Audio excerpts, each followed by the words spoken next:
All right, hello everyone. Welcome. It's time for some more Fire Emblem Fates Revelation, but enemies have 100 crit and players have 0 strength and magic. Yeah, so I think this might be the last stream for a while. Probably gonna be spending the next 2 or 3 weeks moving. Finally got set with a new place. Yeah. But yeah, I'm moving all the way from the west coast to the east coast, so it's gonna be an adventure. Probably planning on like loading everything into my car and just like driving over. So it's gonna be pretty, yeah, 2,000 plus mile road trip. Oh boy, that's gonna be an adventure. 40-hour drive. Anyway, so yeah, today we're gonna be doing chapter 13, I believe. This is the Fire Emblem Fates map and Revelation, where the Norians and Hoshidans turn on Korn because she's talking about a secret faction of invisible shadow people that are manipulating everyone. But both factions disagree that this third faction exists, and so they team up with each other and also with the invisible shadow men to beat you up because they deny the existence of the invisible shadow men and they think you're crazy. So it's this is one of the funny chapters where the game engine isn't developed enough to actually adapt what they're going for. Is there anyone going with you, driving with you? Nah, just me. Yeah. So it's gonna be like a 3 to 4 or 5 days. Whatever. It's driving for. I mean, I've done menial tasks for 40 hours in a row. I ever played RuneScape. Driving is a bit more active, but it's not. I don't really envision it being that much of like a ordeal. My current plan is probably just like to leapfrog between Costco's that are roughly 2 to 3 to 4 hours away. Maybe, I don't know, something like that. Watch out for the anti-botting checks when I drive. Oh no, gonna have to stop every now and then to talk to the genie and get a lamp. Kiss the frog for the frog token that I can exchange in the Vera clothing store. Oh, Rock, thank you for becoming a member. Very much appreciated. All right, let's boot up the game. I can imagine like this map being really annoying, but also because you can there are some unique gimmicks that let you kind of exploit it a little. What? Have my Chilean coconuts, Fireman? Okay. Well, Is that the currency you use to pay for membership? I see. Be sure to take breaks, not get 6 hour logged. Oh man, imagine getting nerd logged in the middle of a drive. The car just keeps going. Then I should have like that is wake up and like I'm suddenly in Lumbridge. Shit.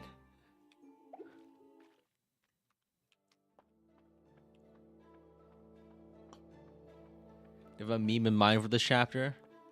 I feel like the just like the explanation I gave a little earlier. I feel like Hey, that could be like a video just explaining like how ridiculous the situation is. I feel like there's maybe that's a video idea for when I get back to making stuff like next month. Yeah, that actually could be a pretty cool idea, right? Like maps, Fire Emblem maps, where the story or the game engine just cannot keep up with the storytelling that they want to do in the chapter, and then it kind of causes it to fail, right? I feel like this and also like Three Houses, that sort of thing also happens, right? Where in Three Houses, they really are not able to sufficiently like capture the like the three-way battle, so they kind of just like make it like a 1v1 and then another 1v1. You know what I mean? Like, you think that like making the engine work to support the narrative would be the key priority, but I guess they just kind of half-assed it. Yeah.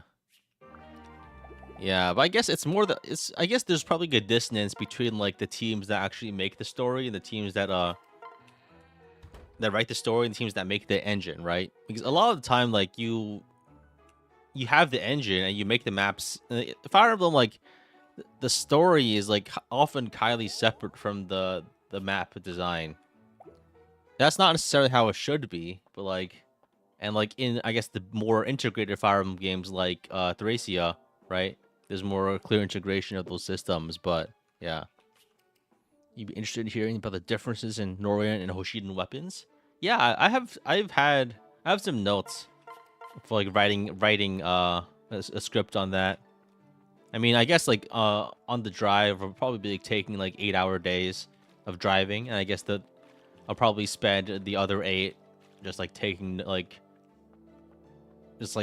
time to write, right? I guess a lot of the barrier for me to make videos is just I haven't had time to like sit down and write things. And maybe on this drive, I'll have the motivation to do that. Oh. Did the audio mess up? Nope, just my headphones. Nope. It's not just my headphones. It's just the game itself crapped out. This is happening from time to time. My headphones are having pretty poor connection to my computer. There we go. I might need to plug them in. Yeah, then these are all cool ideas. Just a matter of can I do it properly, right? I have some other cool video ideas I'm working on. I haven't done like a non-summary video in a while, so I've been itching to do one. Let's build some statues. These are not very... Oh, we can build a fort.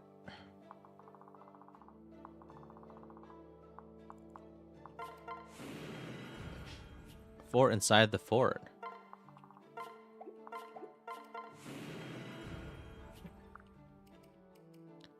So I think none of these are actually worth building at the moment.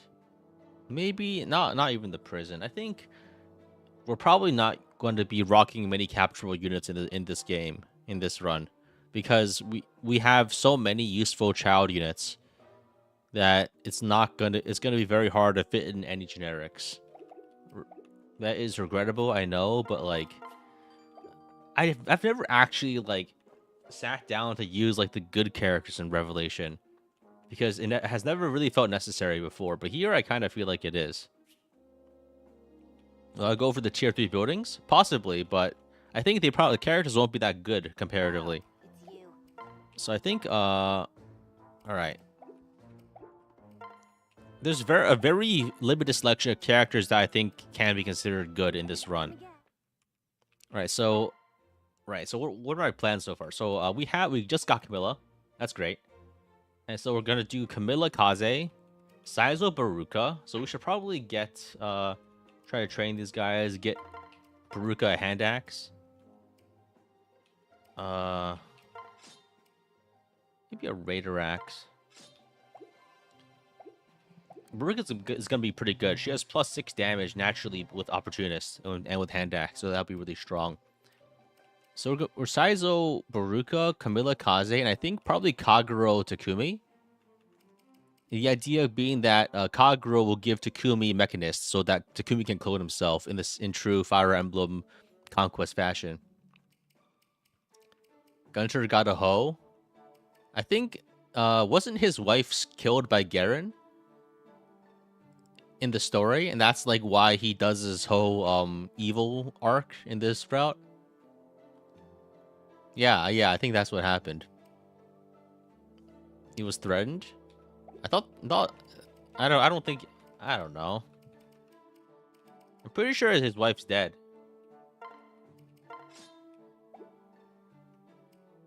Like, I don't know. So Korin got promoted. I think we can probably give Korin a Kadashi. But I think, oh, I took away the Fujiyumi from Takumi. Oops. Just doing some organization right now. Reina will probably use for a while, but I think we can probably drop her soon. So we have all this. Aboro. What were the other pairs I was planning on doing? So I think this is already is probably my core team. These 3 pairings. Hinata is probably just a backpack for Korin until Korin can get an A friendship so that Korin can get a samurai. Garen wanted Gunter to drink Dragon's Blood and be his best guard. Yeah, I think he refused or something. I don't know. We'll see in months, 3 months when we finally get to that chapter. Let's get started. And this is one of the few story beat cutscenes I think is actually worth watching and elaborating on because it's just so stupid in the context of the chapter and how it works, right? Oh no, the stage has been ruined. Garen is not gonna groan in increasing discomfort. Poor thing. Yes.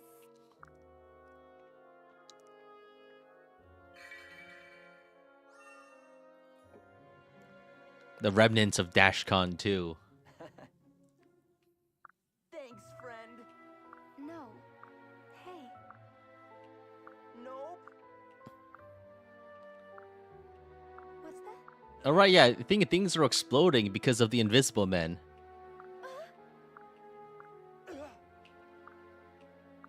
What was that? Hey. Is there no Azura dance cutscene in this route?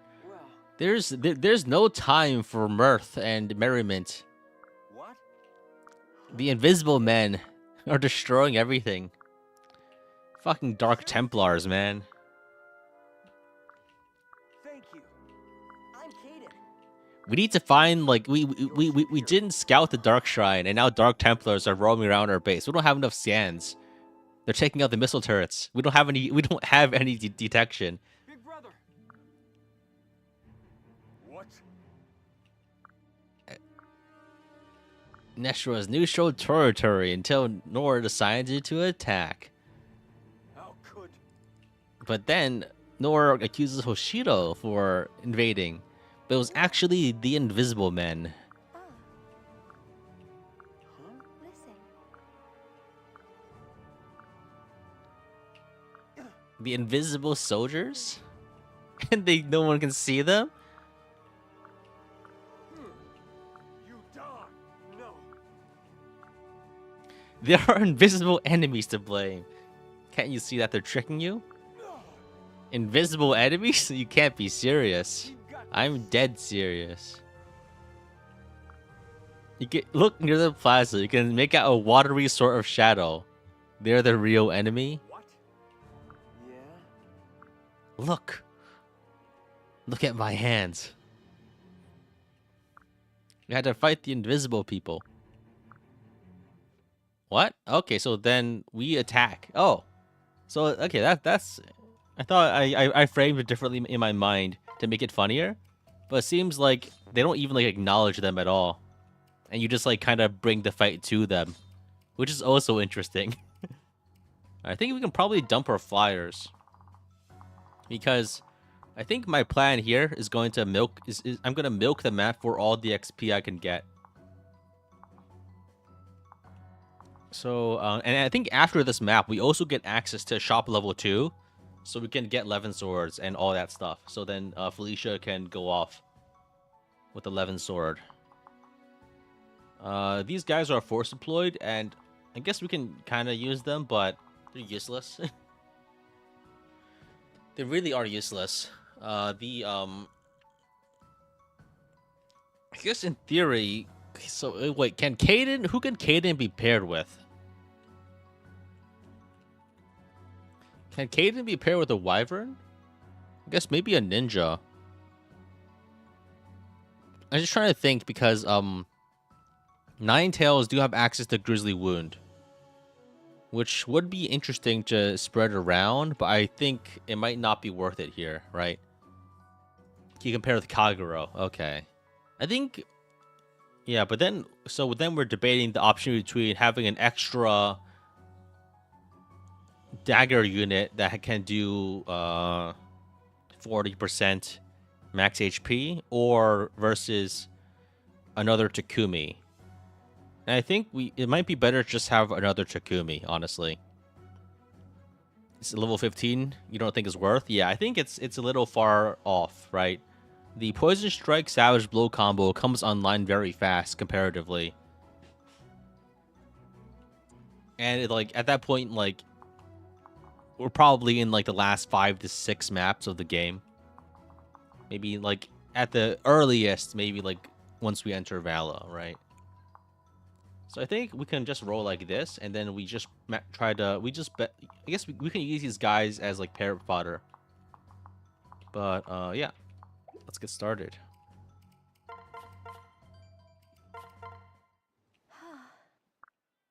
So the debris on this map are pretty cool, right? Because you can move them around for free terrain manipulation. The problem though is that enemies are still really strong. I don't think we could really afford like the 27 damage. Okay. I forgot to eat a meal. We're probably okay though. I think Korin and Hinata should be enough to tank everything. So let's get out of the way here and then just move and... Oh, we already have A support with Kaze, so we have access to Ninja. We do not have access to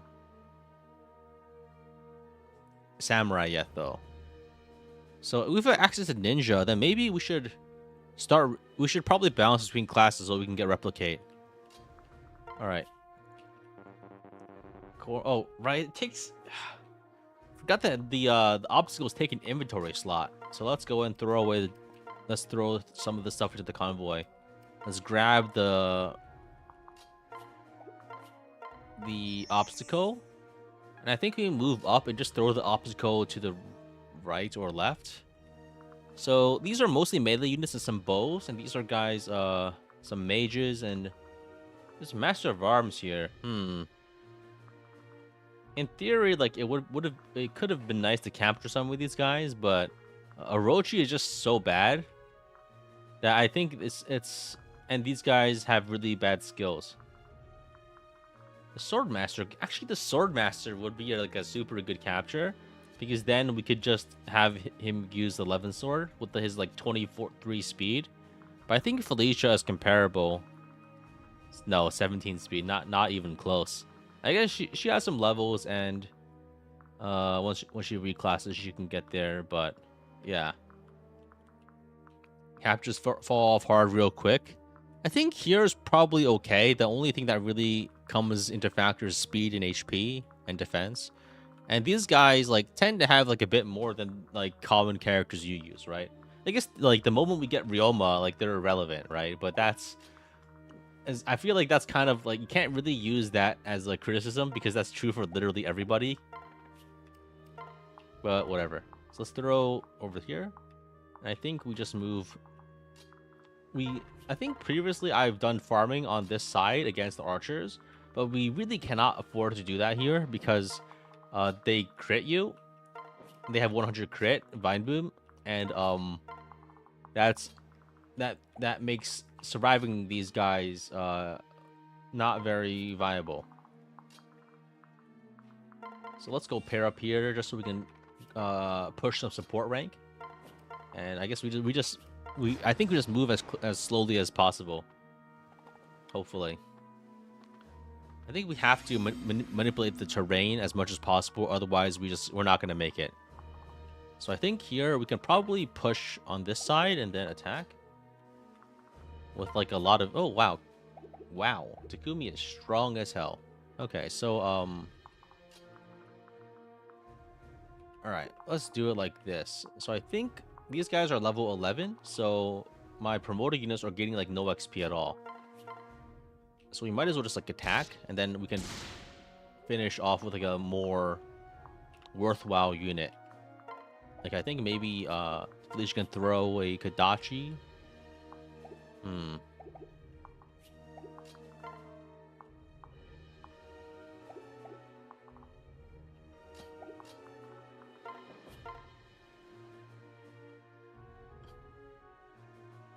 I think I might have been a bit hasty there. Now getting the XP is gonna be tougher.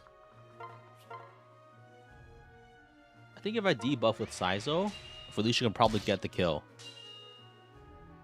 Why not build a Karagi with another Takumi pairing so I can pair Kaiden and Kagero? It's more about getting to. I don't think there's other ninjas that Takumi can get, right?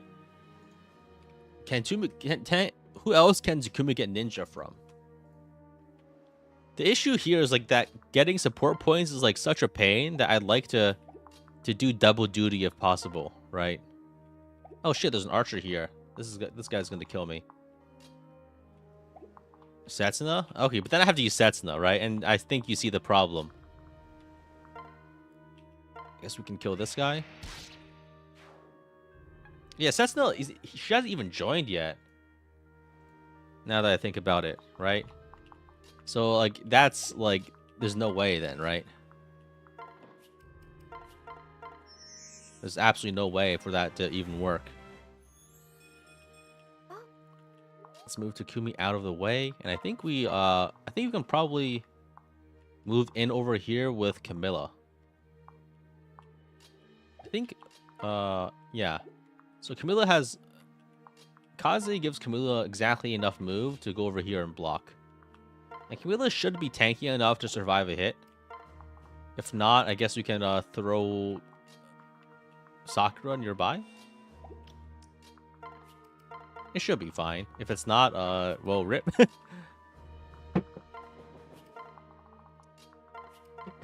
Yeah, Setsuna joins, like... When does she join? Like, chapter... Like, in the middle of one, like, the chapters, like... It's, like... One of the duo chapters, right? I think it's, like, right after, like... She joins with Ryoma and Hinoka and the rest of the crew. Which makes, you know, it's a kind of an awkward time, I guess. Is the best way to put it.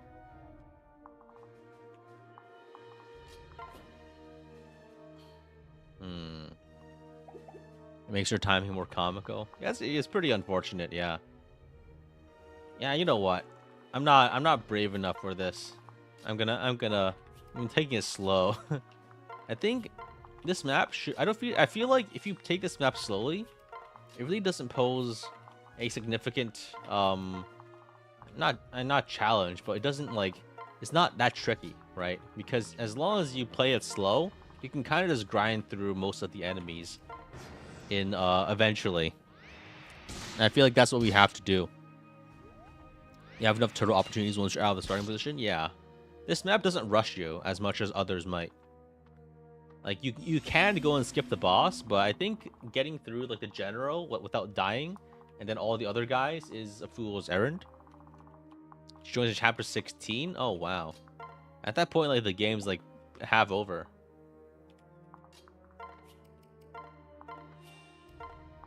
So I think we just go here and, like... I don't know. I think we actually back up with Korin, like, a lot. And then we take advantage of all of our auras to farm. Well, not farm.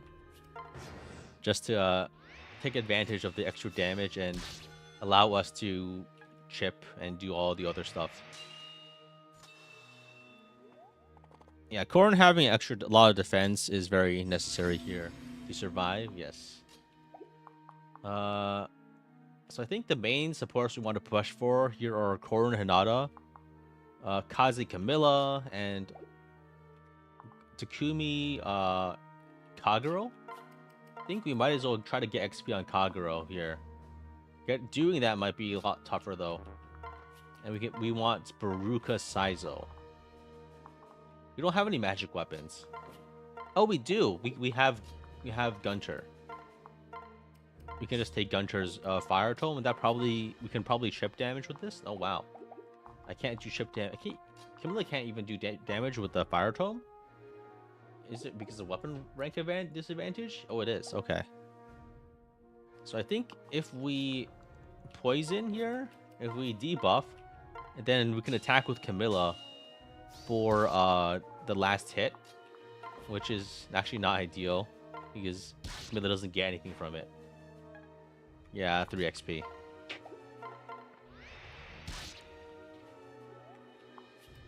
Yeah, Corn's not even getting any XP from these guys. These guys are like level 10.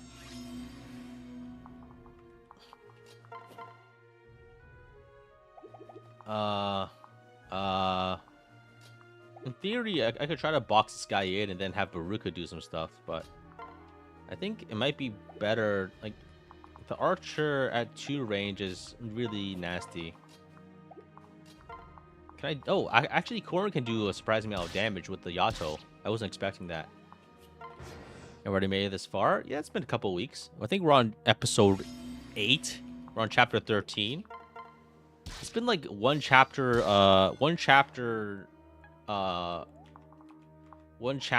per for a while now. So I think we can put Camilla here to bait, and we can trade the Dragonstone over. The reason we can bait is that this guy's a javelin, which which can't crit, right? Okay, never mind.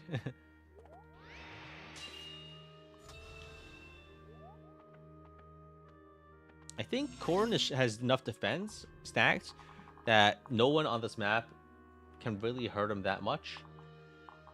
There's a couple of mages that might be a problem, but we have enough defense stack to kind of win. So, and the question is, like, who gets the XP? I think we have to, like, unpair.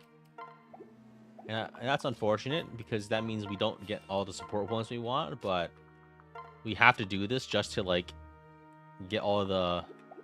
Oh, we can pair... We can do other pairings. I see. So, okay, here's the plan then. We have Kagero attack with Takumi pair up. And then we dance to do it again. And then this way we can push levels on our lower leveled units. Any favorite moments from the series? You mean in this stream series? I think there's already been quite a few standout moments. Like there was the whole chapter 5 debacle with the whole tanking scheme. I really enjoyed doing that.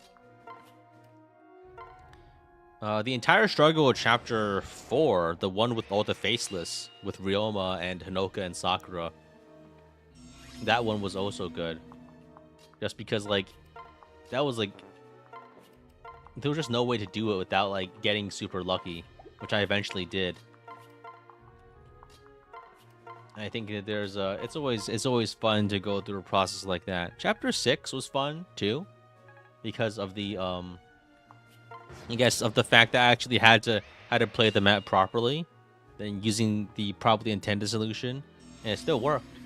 Like, and the fact that it did work is like kind of foundational to this whole run existing, right? I feel like a lot of the rev maps just like a lot to say, which is great, because that's not always what happens, right? At least like in Birthright, remember, like, I guess I just kind of like glossed over a lot of the game. That happens sometimes when like the game gets boring, I guess. But I haven't been bored yet, which is nice. Because I feel like a lot of the long-term planning I do, like there's a lot of chapters where I can do that, right? Like the main thing that I really need in a game is to not be bored. Like it's okay for there to be like pain and for it to be grueling and for it to be frustrating, but as long as it's kind of fun, like, and satisfying in a way, I can get past it.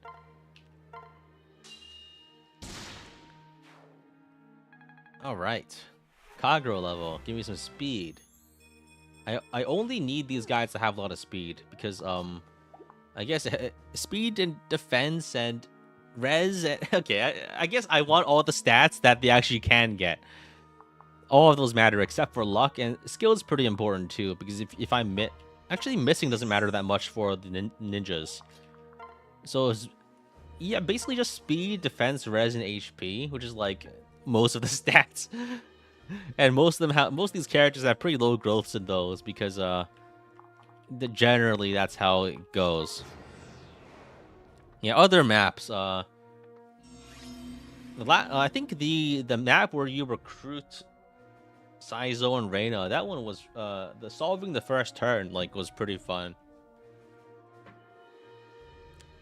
Yeah, it's the others. It's been like quite a few weeks since I played the maps, so it's kind of hard to like think of the like the all to think of the highlights.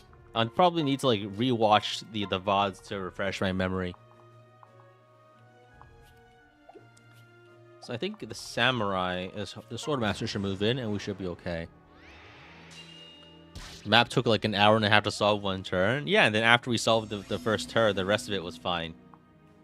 Which is like peak Fire Emblem, I think, in a way.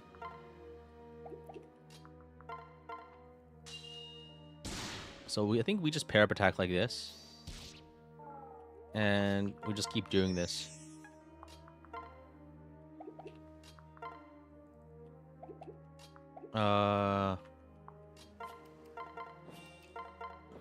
Saizo? Kaze. So who gets the XP? So I guess these guys are all like, this guy's level 10. The maximized XP gain. I guess Kagro should try to get it. Usually when you solve the first turn, it just snowballs from there. I guess that's mostly a consequence of like relatively weak map design. Where like after you solve the initial challenge, nothing else, right? Like there are a lot of maps where that's not the case. Like Conquest, you kind of have to solve each like phase. You know what I mean? You gotta solve like the phases of the map. In a way. So I think we just poison strike this guy until he dies. Yeah.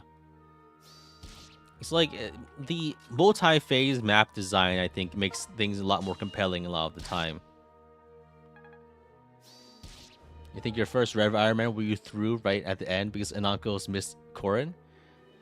You think that was an all-time moment? Yeah, that was pretty funny. And it was like all completely orchestrated because I intentionally killed everyone else off. Just so I could chance it and have an excuse to do an KMU, basically. Because the idea was just fresh in my mind. And then the whole run just like became like a lot different in the next attempt.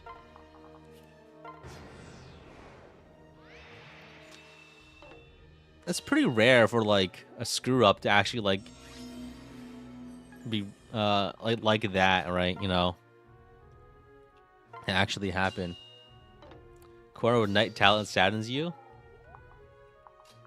Saddens you. It saddens me. It's been so useless so far.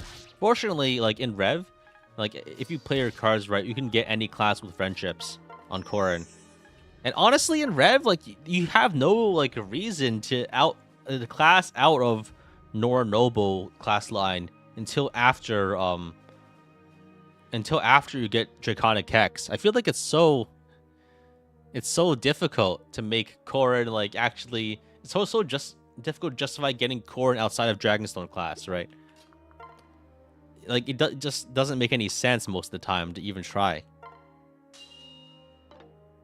Didn't I have a guaranteed kill? Yeah, I did. I messed up a little. So I think I shelter here. The whole thing was like, it wasn't me actually like losing to Rev, basically, is what I'm saying. Because the game was in the palm of my hand, for the most part. That was when I was still doing the whole like shtick of killing everyone off before I end the game, which I still do sometimes. But I think like that's when like in more common runs before I started making the games like adding all of these crazy challenges, which give me a lot less leeway, which is the thing, right? In a common Ironman, I have like a lot of leeway to mess with, like basically all the room I have in the game to mess with, like and still win, right?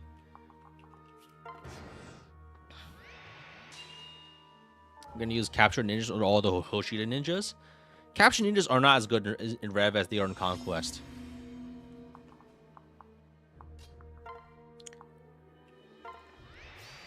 So we are not using them, unfortunately. We are probably going to be using all of the actual ninjas though. Alright, let's have Takumi get a kill. Takumi I think is actually like incredibly good just because he has such a high natural crit chance for like no reason. Bro has 28 skill at level like at promoted level. What? How the fuck does he have 28 skill? He starts with 17 skill? And he has 75% skill growth? Plus 3 skill mod? Bro. Brother. And I guess he is technically Korin's brother. But damn. Takumi is a disgusting unit.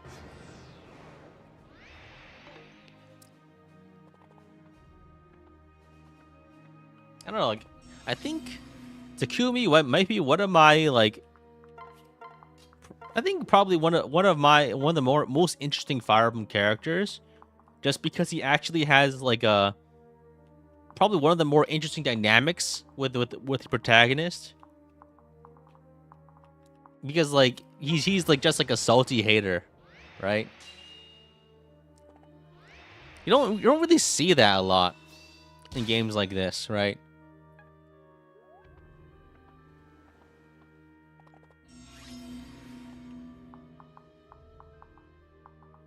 And then like when you actually use him, he's like ridiculous. I mean, I guess in most runs he's not as ridiculous as beasts like Ryoma, but I think in just doing like 1,000,000 damage per hit, I think is like it works a lot well to my benefit here. Is more of a rival in Conquest? Is he a rival though? You kind of just like clap him every time you meet him.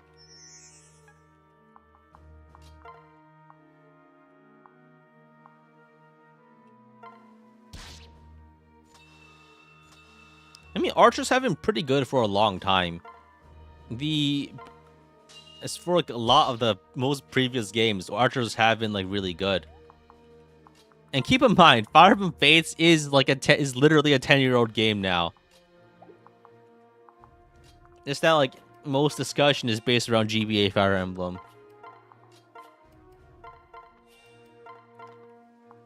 You always felt off-put by regarding Takumi as a good character because he hates Korin, because you didn't find the contrarianism all that compelling. I mean, I guess it also helps in the context where like in a sea of sycophants, Takumi is the only one that like, I guess it is kind of fake because at the end of the day, you know, it doesn't end up being much, but like it does like provide an interesting contrast, I think. And I think it's not necessarily about the quality of the interaction that's important to me. It's just like the nature of the contrast for the sake of the contrast.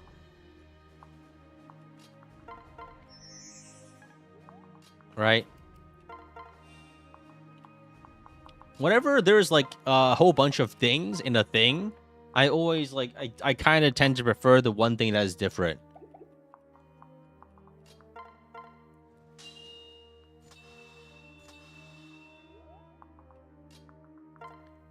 So, okay. I messed up that turn. Now I can't do much. Yeah. Because honestly, like, I don't really read that much of the text here in Fire Emblem. And I haven't in a long time. So I guess, like, a lot of the things that people might find appealing, that's not really what I'm going for here. And more of for me, it's a lot more about the concept. Right? And maybe that's, like, a little pretentious, I guess, but I think I kind of just look at the game like in a different way to some degree than what most people might be looking for. And sure, like the writing doesn't really add up to that much at the end of the day. Maybe it's because like in recent times, like Takumi reminds me a lot of like another character I really enjoyed in a different game. Gun 5 Iguazu from Armored Core 6. Where, like, basically, he's essentially, I guess, the rival archetype, the seething rival archetype. And just, like, the whole vibe reminded me a lot of Takumi. Where basically, like, you kind of just, like, you just kick his ass throughout the entire game. And then he just kind of comes out of nowhere to be the final boss suddenly. Right?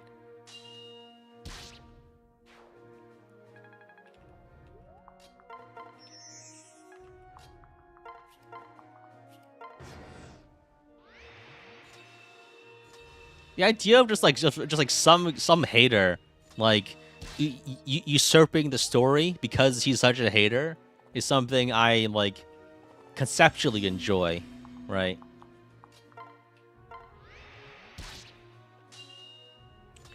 This is why Iago's one of the funniest evil sorcerer villains. Not no grand scheme. He just really hates Korra. Yeah, I think you get what I'm talking about, right?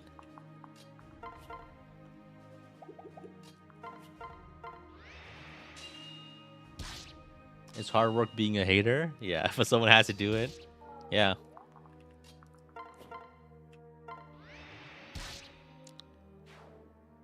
Yeah, I think this might be just a slow map where I just grind through everything like this, and I think I also fucked up a little.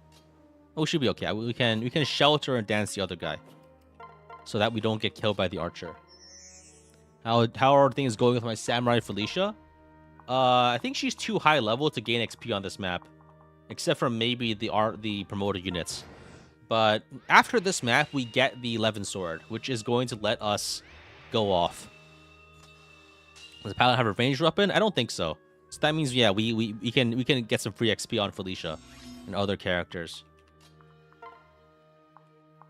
This guy is so strong. 15 defense, 16 res. I don't do any damage with the Dragonstone? Oh, damn. That's bad. I don't have any damage. Oh, well, right, we do have Camilla as a damage aura. I almost forgot. We can have... Oh, wow, that's so much damage from Takumi. That's actually too much damage, now that I think about it. If the damage is too much, then we might accidentally kill him. Holy crap. Baruka XP? Okay, it's not enough. Actually, there's the archer behind there, so I can't just... You know what? Fuck it. Don't crit him? Oh, we crit him, but we actually got him into perfect range of setting up a kill for someone else next turn. Are there any effective weapons available? Against horses, I don't think we get one yet, right?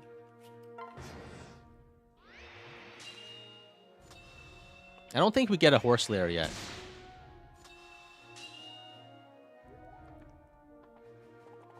That's a bunch of damage. Wow. Okay. So I think what we can do now is we can probably set up the kill with like Felicia or something. So I think we start by having a dagger unit poison this guy. And then we can get the last hit with Felicia. Personally, you love Crook Draw more than Life and Death? Well, I mean, there's no conditions on it, so it's pretty easy to like. Okay, that's a decent amount of XP. Not too much. I think we move up with Korin, so we don't get hit by the archer. Korin really uniting Hoshido and Noran together as one by having all of them try to kill you. I think what's actually happening is you non-lethally subdue them to try to get them to stop fighting. It's not really communicated well in the text though, which allows for humorous interpretation and misinterpretation, right? I feel like half the fun of like video game stories is like kind of just making shit up. And like filling in the blanks, like it's like Mad Libs, right? Whenever the story itself doesn't say something, that's free license for you as the player to say something that you think is funny. So I think this is nasty. Okay, so if I go from here, I take a bunch of damage. But on the plus side, I can put Camilla over here, And I think I get a mega buffed by this. If I use corn as the pair up, I think I don't even die to 2 crits. And I can if I crit up, I win. Do I have enough speed though, actually? I go +3 speed with that, and it's still not enough. So I think we just go for it here, and maybe we get crit twice in return. Double miss. You love to see it. That means we can go again, and then we can dance. HP speed lock, nice. We can go again. Oh yeah, I guess Azura is higher level somehow. You get crit twice or just once, and we get debuffed. Well, we can just shelter to get out of the way.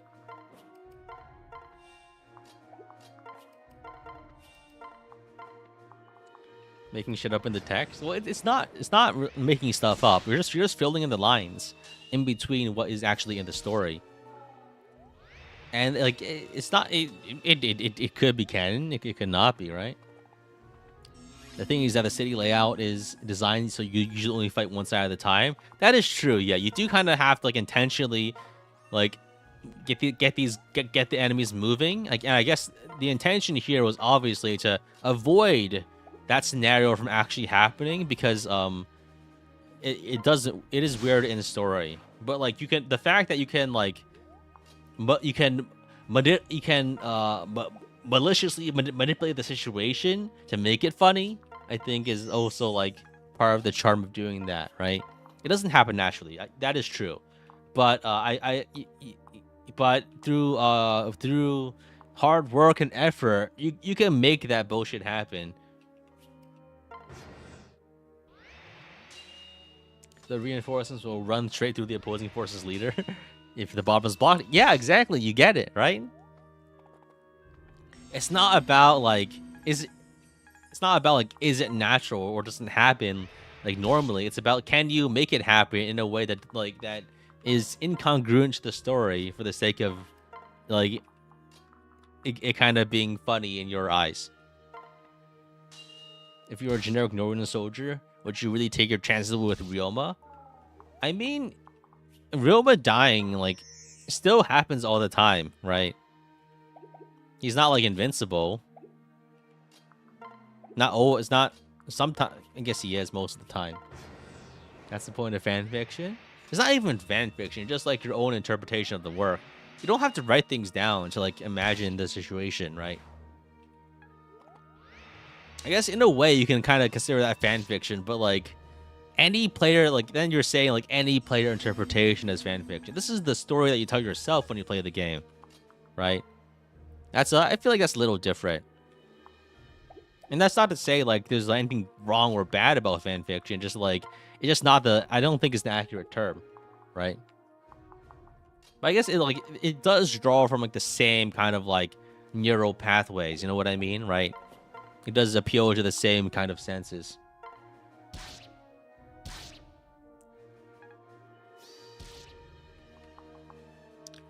Okay, let's see how we can finesse this.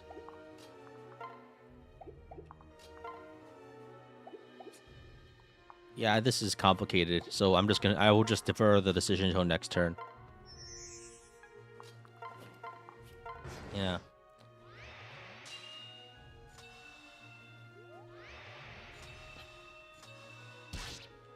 Kind of curious how like what's this top fans chat thing going on.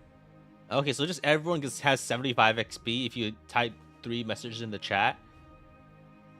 What's even the point of like the top fans thing if all it does is like track the most recent person who typed 3 messages?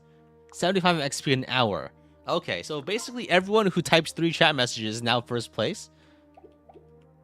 Chat gets XP. Yeah, there's like a thing in the upper right of the chat box that like gives you like I don't know. I think I talked about this like last week too, when like it first showed up. Like it showed up in my like YouTuber like studio like inbox for some reason.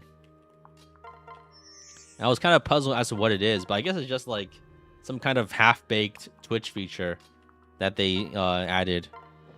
Can we chat abuse from infinite XP? I don't think you can't. I think because there's like a limit, so it's not even like exploitable. And if it's not exploitable, what's even the point?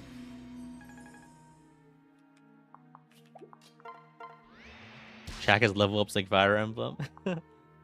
Level 1. Level 1 gamer. Level 100 mafia boss. Infinite hours equals infinite XP. I think it expires after the end of the chapter. I mean the end of the stream. So it's like only for like the local stream. I guess in a way, like maybe they tested this feature and they found like this gives streamers plus 25% chat messages per hour, because bing bing woohoo, the number go up, right? And maybe that's the entire motivation for it existing, right?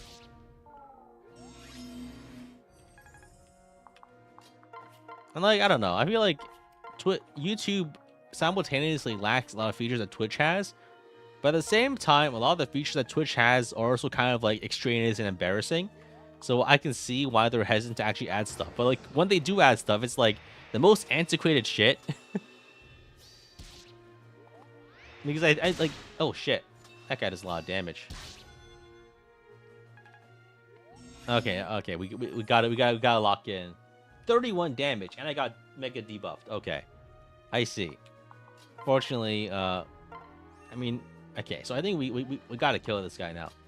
So Camilla does not yet have Savage Blow. I think we start by doing a... Can we even heal enough to survive the next hit? I think if we dance, heal, and then shelter, dance, heal, we probably get it. But then the trouble is this guy might move out of the way, the ninja might kill someone. This guy does 15 damage. That's crazy. And I guess buffed up to 18 when the ninja attacks. And the ninja also does like 9 damage. So we need to, this guy needs to go. So I think Takumi can probably do something. If he pairs up with Korin, I guess. No, Korin, we need to pair up with Azura. Because that Azura... No? So I think we need to pair up with Azura and also have Camilla nearby. The reason for this is that Takumi gets, with competitive, gets +3 from Azura, because Azura is the only one that's higher level than him, and he also gets +3 from Camilla being nearby. If I pair up with Korin, I don't get a +3 from competitive. I guess leveling up Takumi was a little bit of a mistake, because now he can't benefit from his own personal as much, and this might be a problem going forward because he'll be too high level to get his free damage. Which is like, yeah, that's interesting conundrum. So I think maybe we debuff first, and then we can probably just go 5, 5, 5, 5, and that's enough to kill. And we move Korin up to block. So I think that's probably the play. I think we attack with Saizo to debuff with a Steel Shuriken. -4 defense, and that's enough for Takumi just kill this guy. There we go.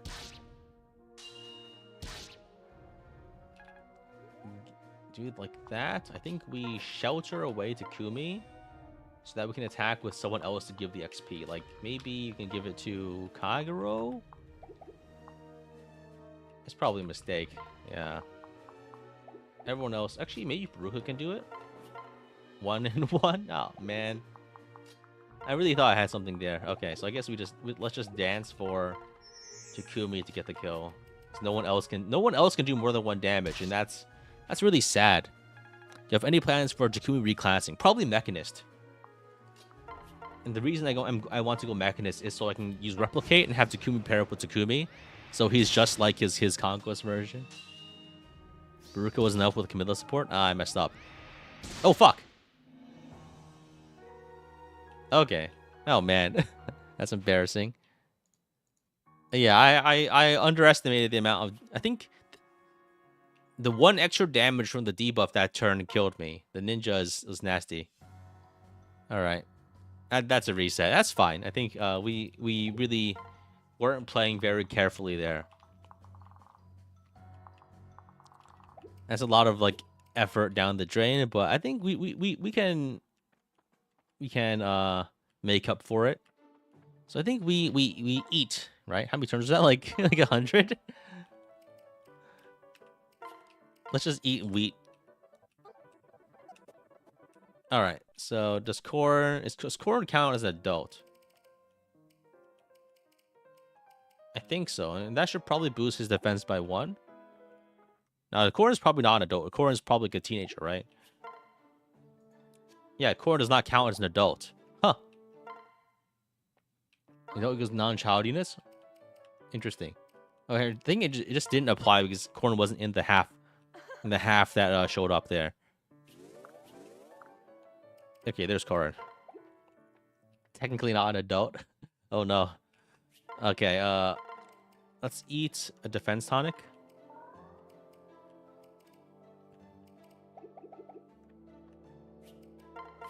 At least he's even 15. She's like 14 at best. Oh, the story seems to disagree with your opinion. I mean, the story says she's an adult. So, like, what other evidence are you using here? Corn's like the same age as Hector. Yeah, he's the same age as Jotaro Kujo from JoJo's Bizarre Adventure Part 3. Basically, I don't know.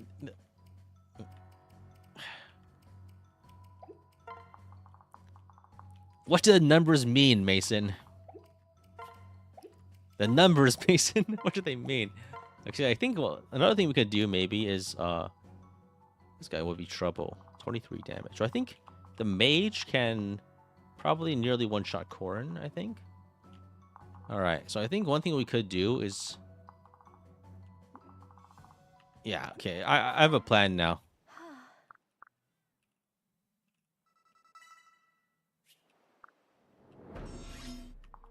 So let's grab this. Dance.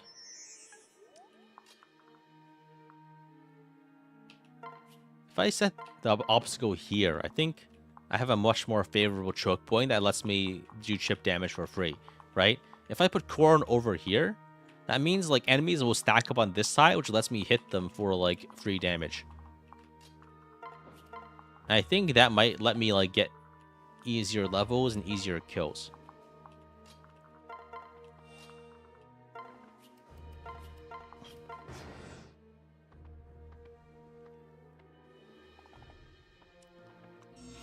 I guess like letting more enemies flood in is also an advantage.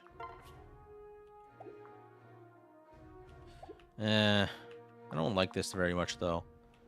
I wish I had more obstacles, but we only get 1 to play with at the start. Moving out to get more is kind of risky and dangerous. So I will just like... Oh yeah, if I leave this knight here, he's stationary, right? So if I leave this knight here, then all the enemies will be filtered in a way that they can never really move in more than 1 at a time. I'm a genius. Perfect. Like if they can't move in because of this knight that is blocking, then I can take advantage of that by just like finagling the situation, just like only have favorable fights. You risk being sniped over the wall though? Yeah, that is true.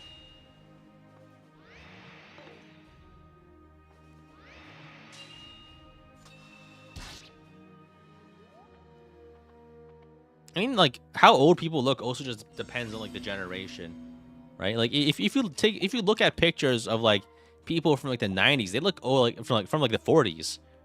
They look old as fuck.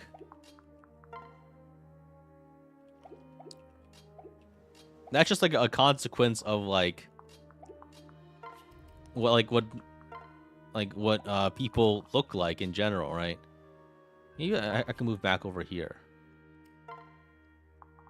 They dress up in old people clothes. Yeah, I guess like age is also like partially like a generation indicator too, right? I don't know. And like in the I feel like all of this kind of skips the whole context of like anime people not being real people, and so they don't look like real people. It'd be one thing if at least just looked 14, but she also acts 14. I haven't read what part of the story justifies that. I haven't read it, so I don't know what you're talking about. But then you had to ask me to read the text, which is something I refuse to do.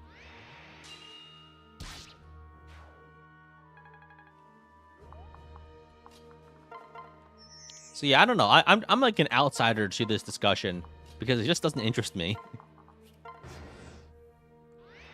Why are you like asking about like the personal details of my chess pieces?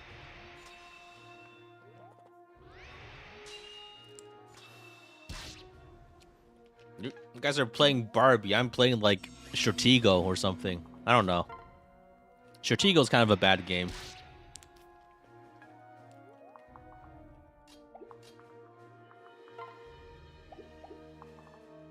What does a rook look like to me? 5 points. It always just comes up. Same thing with like localization discourse, and all the other stuff that really irks people. You know, it's just like bizarre to me because like this is something that people really care about, but like I really don't.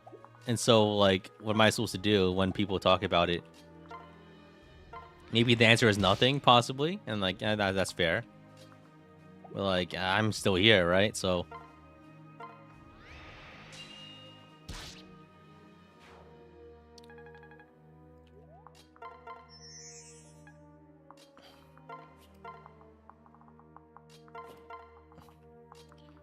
All right.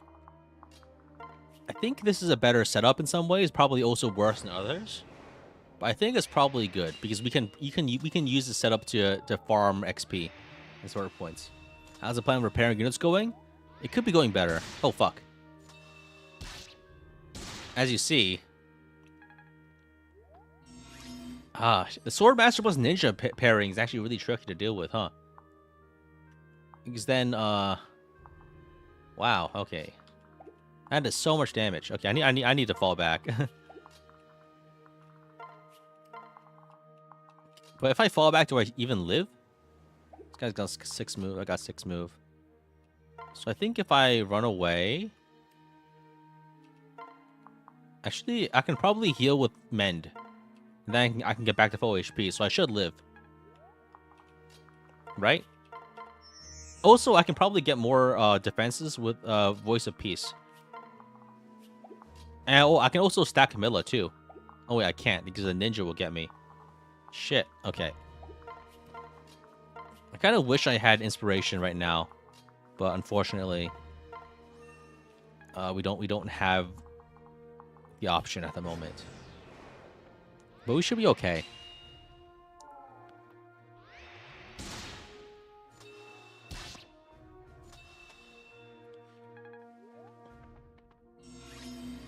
Maybe it could be better to place the obstacle over here, because that way it gets me more freedom to like back up core in one space and gives me more attacking area to fight the stronger enemies. And that could be an option. All right, so I think I won't get enough speed to double this guy, so I think we gotta debuff him. So let's have Sizo attack. You need the videos for this now? For the revelation summaries, you mean? I would like to get these done at some point, but it's a little tough at the moment. Because I guess if you saw my YouTube community post, I am currently in the process of moving at the moment. So it's gonna be difficult for me to make videos. I haven't made a video in like quite a lot of time actually. And I've been trying to get it done, but it's just difficult with like doing all the other stuff I need to do to pack up all my shit and move to the 2,000 miles away, right? I hope you understand. But yeah, it's coming. It's coming. It's in the works. So how do I damage this guy? Baruka? Okay, so maybe what I do is I have I put Camilla over here and have Baruka pair up with Corin. Ah shit. Might have messed up again. and my greed to get slightly more damage. I'm going East Coast, West Coast, all the way around. West Coast to East Coast. Well, not really quite the coast, but like close enough, I guess, terminology-wise.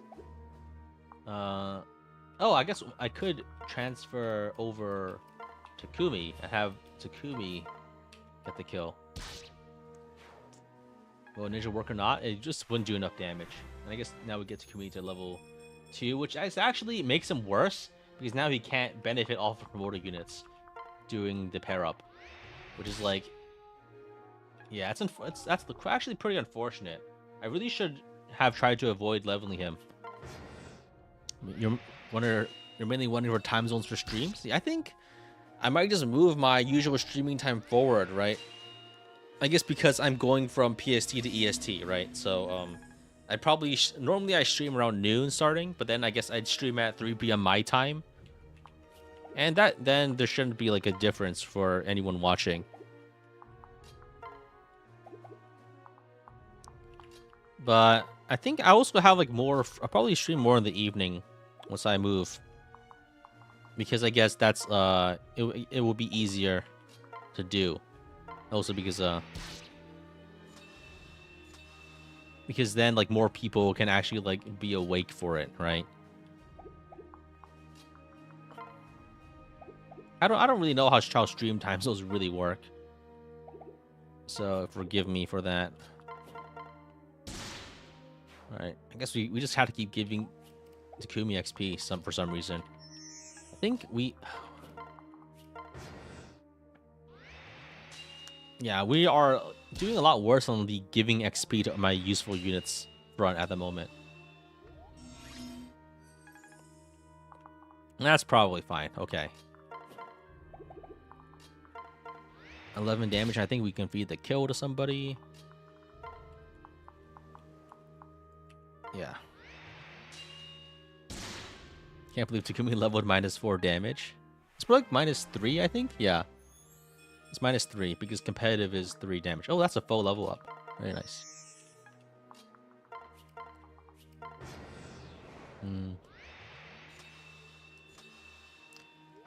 Oh.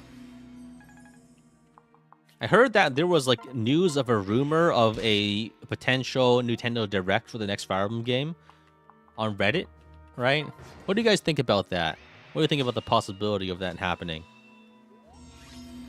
I think it's probably just like it's over already. I don't think we're getting anything anytime soon. Has a direct rumor ever been real? Honestly, I don't think it ever has, huh? At least for Fire Emblem. And like, I don't know anything about the guy or his credibility, but like, it's over. New farming game instead? You think it's too soon? Yeah, I feel like Nintendo. I feel like it doesn't. I don't know much about intelligent systems, but I feel like this is not going to be like a near launch title.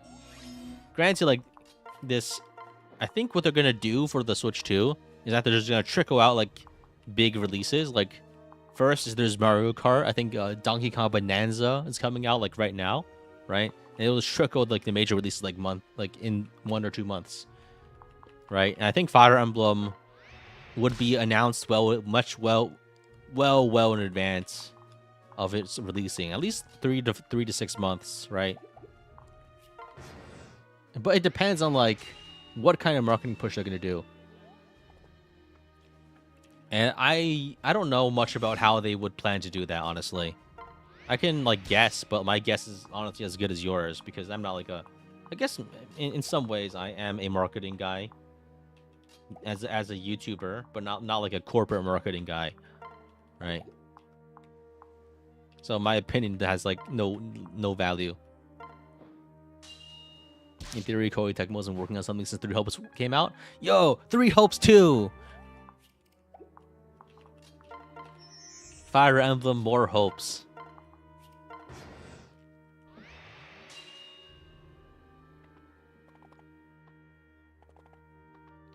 Four hopes, hope harder.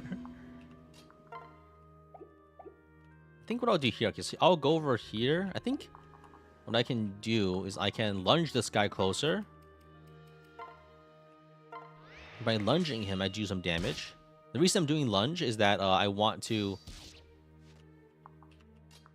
to kill this guy. Wait, I used the wrong weapon. So I can move up the other stuff. This guy needs to go. Want a Three Houses direct sequel?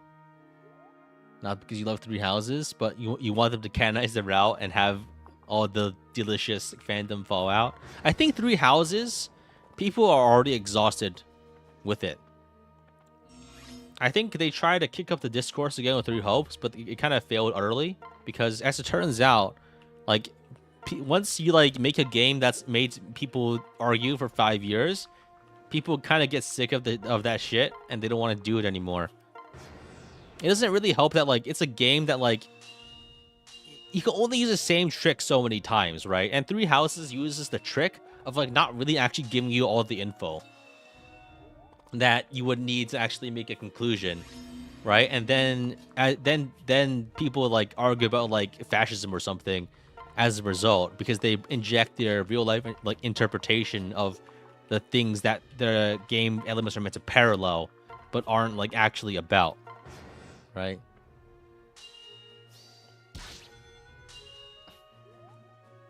And the Three Houses discussion is not in the least about Three Houses. It's never been about Three Houses.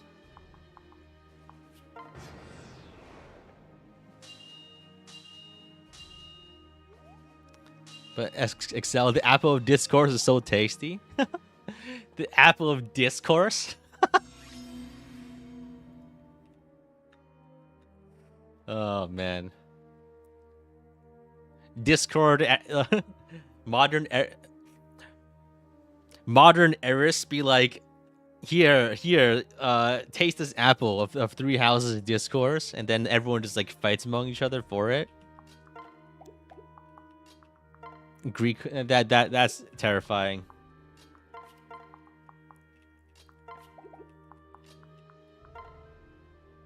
Apple of discourse. That's that's good. That's a good one.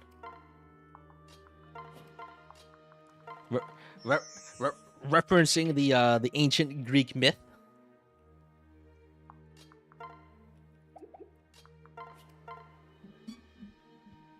What other chance of next Fire Emblem not having a hub world? I mean, I think having a hub world is gonna be like it's just gonna happen because it's like a low cost thing, and it replaces the menu, right?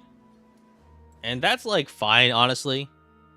Like I think it's fine to have like the in between battle menus be like a place where you can explore. Like Three Houses, like Fates has it. The hub world is the My Castle, right? And it's fine, right? I don't see anything wrong with it, I guess. But at the same time, it's also like it is like I guess a little annoying to move around, and you can use menus to skip it later. But there's nothing wrong with like a hub world. The thing that is wrong are mandatory mini games. And if I ever have to fish in a Fire Emblem game for like any like in-game resources, I will kill people. Someone will perish.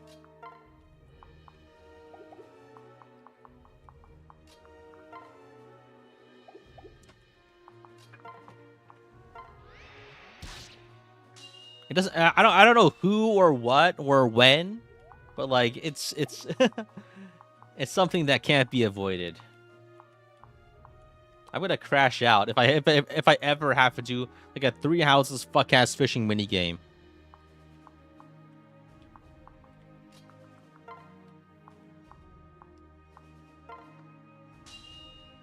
Engage would have been better without the mini games.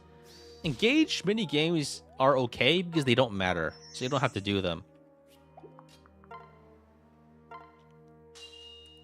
But like, I don't know. I feel like they are kind of lame and stupid though, right? Like why would you? I guess like there's someone out there somewhere that's farming fucking Wyvern Ride for like elixirs. I don't know who they are, but like the possibility of their existence terrifies me. I live in fear.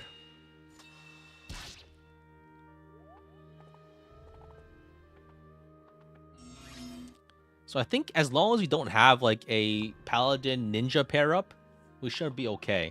The main issue we had last time was that the ninja was like debuffing us to the point where we were taking damage from the paladins and like the strong guys. But I think here we have like +4 defense from last time, +3 defense because of the meal and defense tonic. So we should be okay. Oh, this one's pretty strong. Okay. Berwick Saga had an interesting hub. I feel like I should play Berwick Saga at some point. I feel like I really should, you know, but the thing that keeps me from doing it is just like laziness and also like fear of it not being interesting enough to actually like carry like a discussion.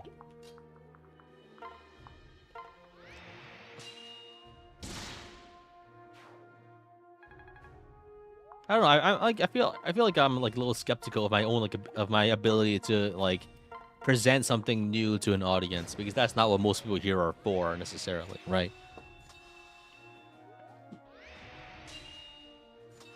I wonder why it flopped. I don't think Berwick Saga flopped. It just didn't become like a. It didn't. I think like. I don't think it flopped. It just didn't become mainstream.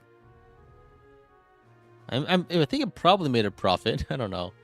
I mean, I think the only thing that really like sunk Tyrannog and Shozo Kaga was like the lawsuits that kind of prevented him from continuing on in the industry, right?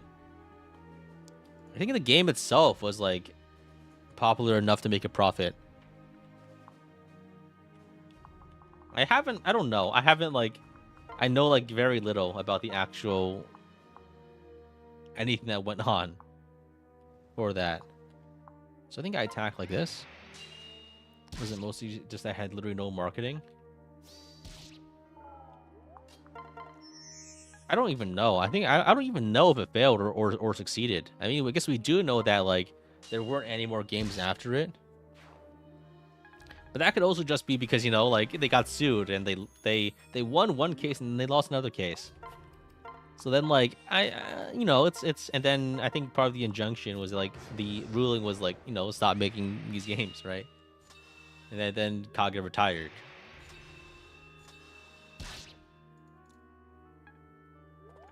Yeah, I don't know. Like, there's very little like media, like very little like stuff from Kaga. You know what I mean?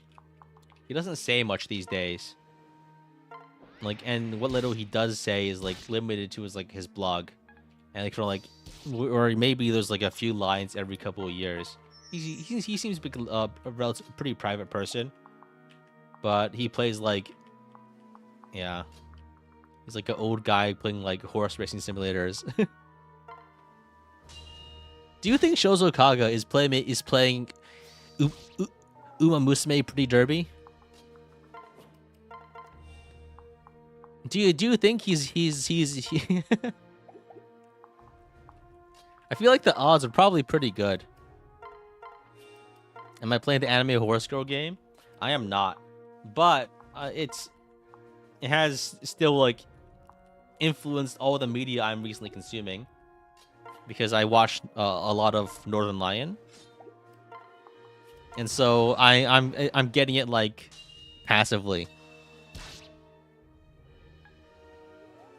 What exactly is that game? It is a horse racing game where the horses are anthropomorphized versions of real life horses, but not separately, and like so they take on they are reincarnated versions of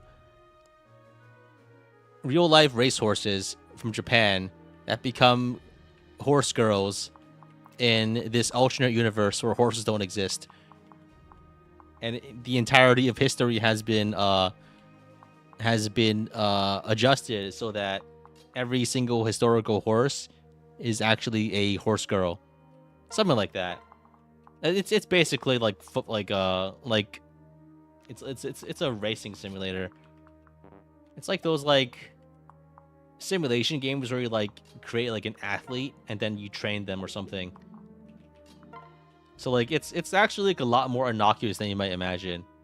It's literally just like a racing game with like anime horse girls, I guess.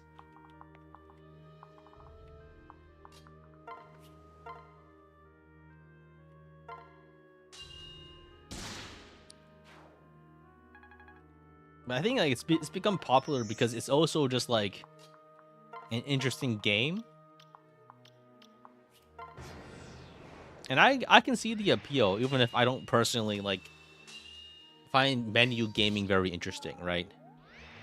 I'm not much of a menu gamer. Like I'm very like weird and particular about the things I like and don't like.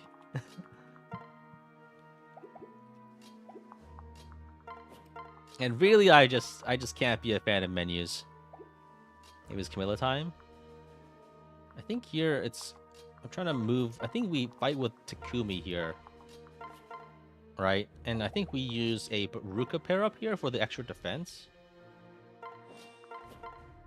Yeah, then that should be okay. We need to get rid of this guy slowly.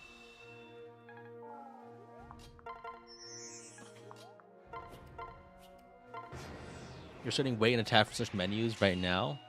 Yeah, but like it's different, right? It's not like this is okay. And when I say menu gaming, right, it's more about like I don't know. It's not really like a distinction that it's a vibe, you know.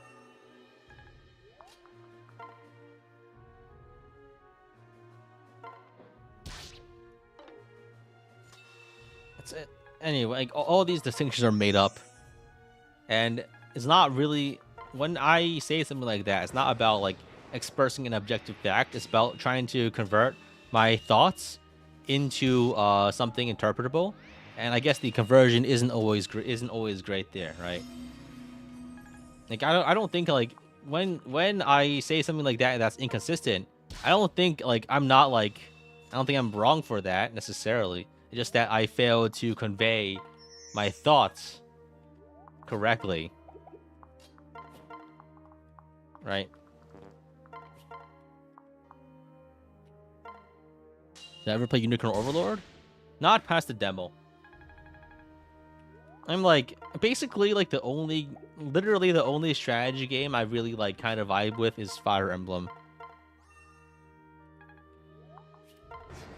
You played it for an hour and then you dropped it because you felt like the game was playing itself? Yeah. Basically, the parts about Fire Emblem I like are like these like little fiddly bits where you move the characters around. And I guess like I don't know. The thing is like for streams, I'm happy to do like all this bullshit, right?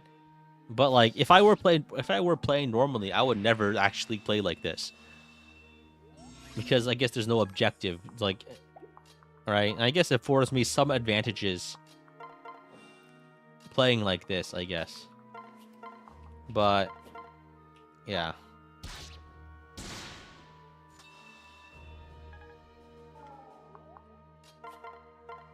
I mean, I think Unicorn Overlord is more about like building, like it's more about like roster building. You know what I mean? It's about making your big fuck you strategy with like your character setups that just instantly win the combat, as opposed to necessarily tactical movement, which is unfortunate, I guess, because that's probably what like people wanted out of it. But at the same, I don't know. It's more about like building your setups than actually moving them out in a way that is tactical.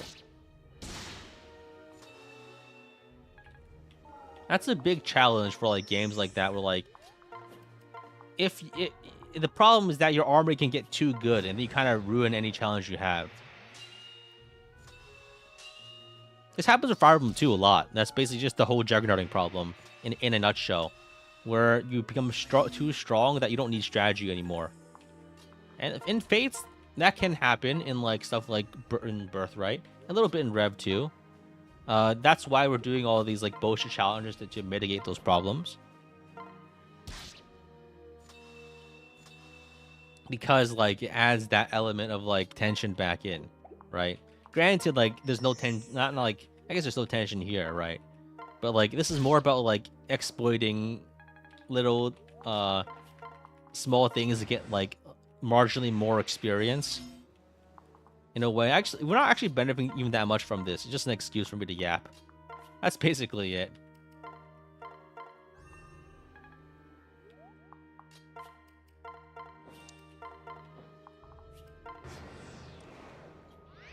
Some games tackle this pretty well. I think like Berwick Saga and other thing. They have like unit level caps, like stat spreads so that you can't exceed, for instance. And I guess in a way that like that works, but at the same time, yeah. Oh right, there's another thing I wanted to try out. There was like a Fire Emblem fighting game and a Flash game that I saw on Reddit. I played it a bunch, and like maybe I could play it on at the end after beating the chapter. I can play it on stream. That'll be fun. There aren't that many Fire Emblem fan games that aren't like Fire Emblem likes, you know.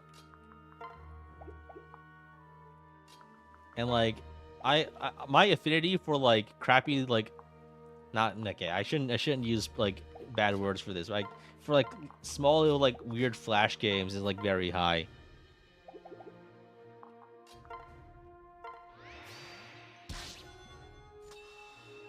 Back in the day, Newground. I spent so much time on Newgrounds. What if it was a Fire Emblem game that played kind of like Soul Calibur? I mean, I would be interested, but like the issue with Fire Emblem is I enjoy it for the genre and not like the other things. So if it's franchised out to a different genre, I wouldn't be super interested. I mean that happened a lot with that happened with whatchamacallit. Three Hopes, right? I got the game. I tasted the cartridge. I couldn't bring myself to really play more of it.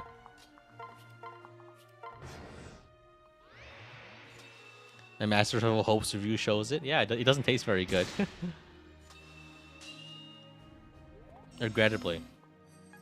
Ultimately, it's a matter of taste.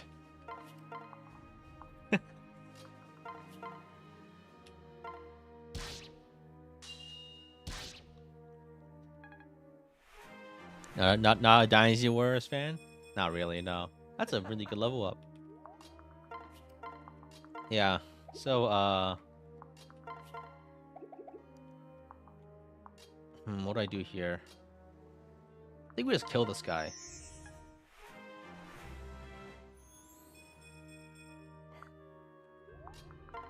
I think the it's not really anything we can do to the Paladin except have Takumi kill them. It actually has some interesting strategy elements, where the button mashing becomes old fast. Yeah, well, I mean, I don't know. I kind of prefer turn-based games, or like, because that means I can do other stuff while I do them. I'm a big fan of like playing a game and then also like watching a video or like listening to a podcast. So I feel like any game that like, it's very hard for me to like want to play a game that demands my full attention a lot of the time. Because I just enjoy like watching like a video essay while playing a game too much. And maybe that's like a personality flaw.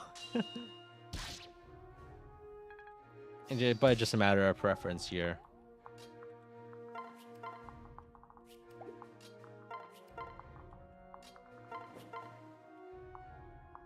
No, Baruka actually does damage here. That's crazy. You like SMT games?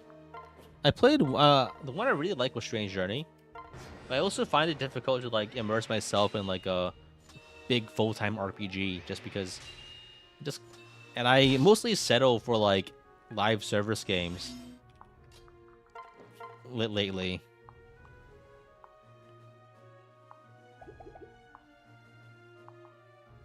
Mostly because like it's easier to just play without like much commitment.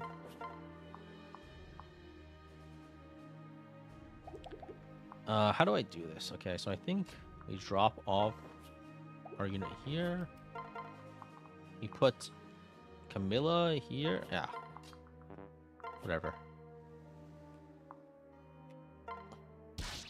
Which live service games? Gachas. Currently playing Arc Knights and Wizardry variants Daphne. It's good fun. I wish there were more content though. Ever tried Limbus Company? Yeah, I have.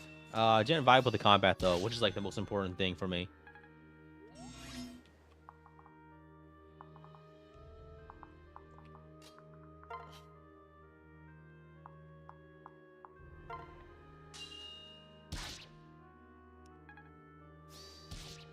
You play a lot of variants Daphne, but you hit a progress brick wall in progress going FTP and decided to quit. That's a skill issue, I'm afraid. It's that actually is a skill issue. I've played that game at almost entirely free to play. Yeah, actually completely free to play. I haven't paid any money. I'm not sure why I said almost entirely, because actually I'd never pay money for gacha games. But it is like, the question is like, are you really not paying any money if you spend hundreds of hours on a video game? How far have you progressed in it? I've beaten everything in the game. Every single, everything so far. And I have ridiculously good gear that I've been grinding a lot of time for. I beat I beat all the abysses. I beat all of the super hard challenge bosses after getting the true end for the most recent content. The only one I haven't beat is Morgus, but that guy's ridiculous. So it's a different story. That one is well bait, but all the others, it's mostly a matter of like grinding for a long time to get good gear. It's hard to stick with Arcanines after farming. In what game? That's Wizardry variants Daphne, which I think probably only one person in this chat has played. So anything I say, like, there's not really any way to confirm or deny. But yeah, Arcanines like is mostly like I just like the art now. Every now and then I fire up integrated strategies to have some fun.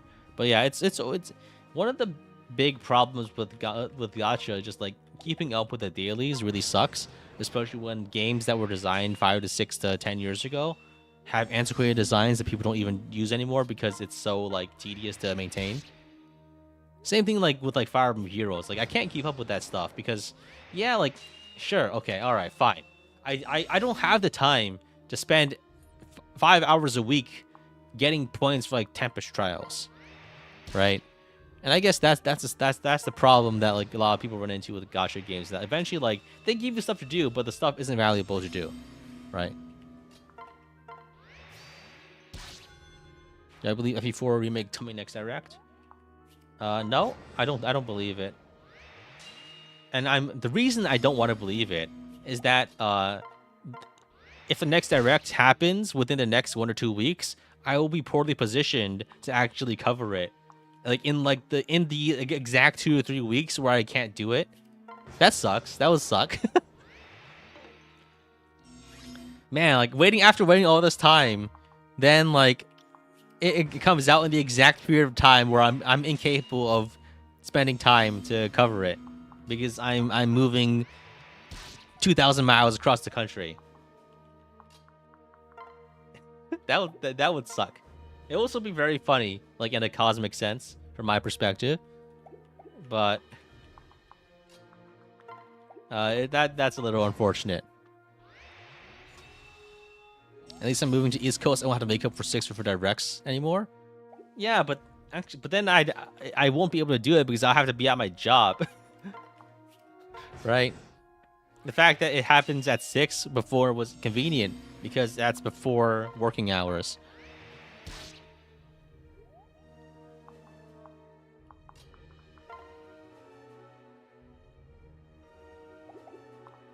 So like I don't know, I probably can't ask for like a day off every time a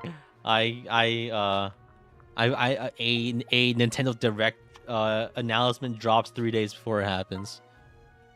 All right, let's just kill this guy. All right. So, okay. Quote unquote, he ruined Marth's image in the fandom.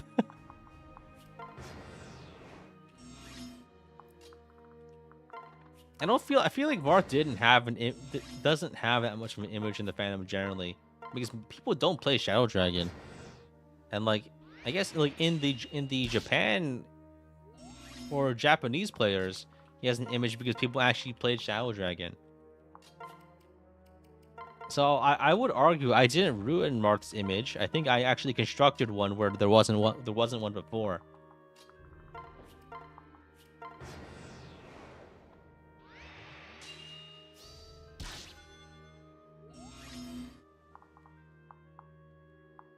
Right? Like, who the hell was actually like thinking like, oh, I like Marth. I like his character in the What did he do? Right? I like the part where he got 10,000 gold from the village on at Talus.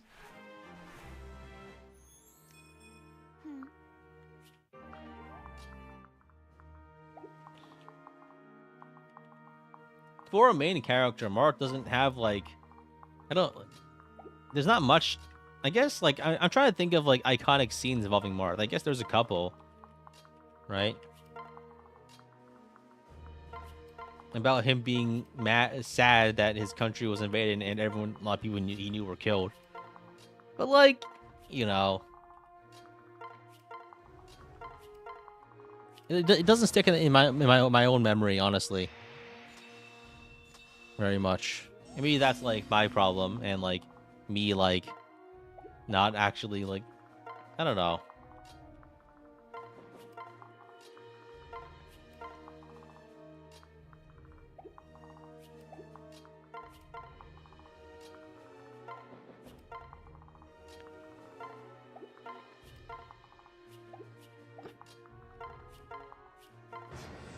I see the OVA.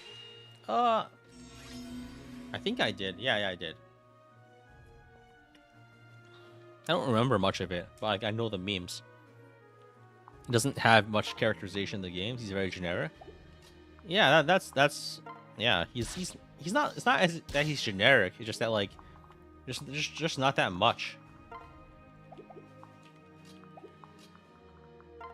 At least compared to the other Fire Emblem games, which are my main like point of reference. Oh wow. Oh wow. This. I have so much avoid. That's crazy. Look at this. 3%. Only 3%? How does that happen? With a Kadachi? I guess Kadachi doesn't penalize your avoid actually. He's gonna get hit? Nah, there's no way. See?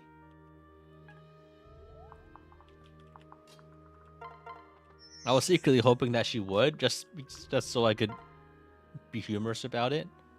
But alas, nothing ever goes the way you want. Duelist blow? Yeah, it is duelist blow, and also weapon triangle advantage, and also this guy being very inaccurate. Also, like, just a shit ton of avoid. Wait, where's all this avoid coming from?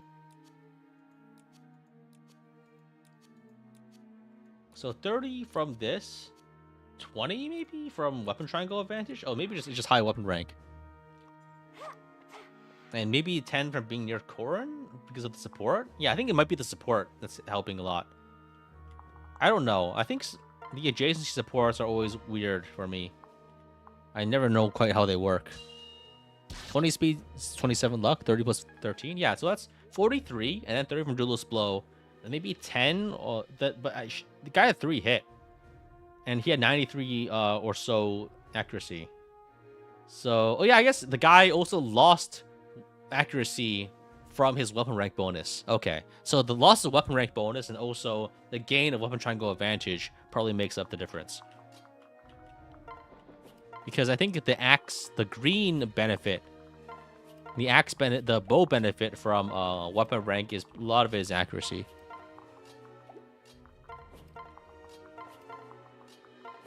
Those are accurate, Yumi or not. That was a steel bow, I think. The guy just didn't have any stats.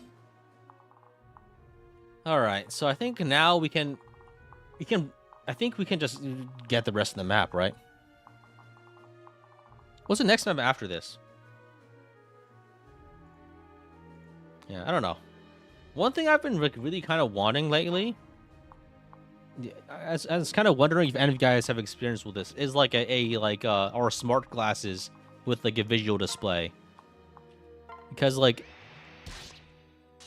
you know, like one of the things I've always wanted is like a HUD. You know, just like a straight up heads up display, like from like Halo or something. I don't know.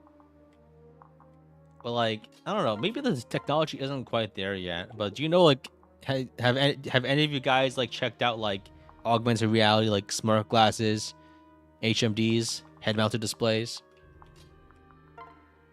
Don't they make those already? Yeah, they do. I was wondering if anyone like here like has ever tried them.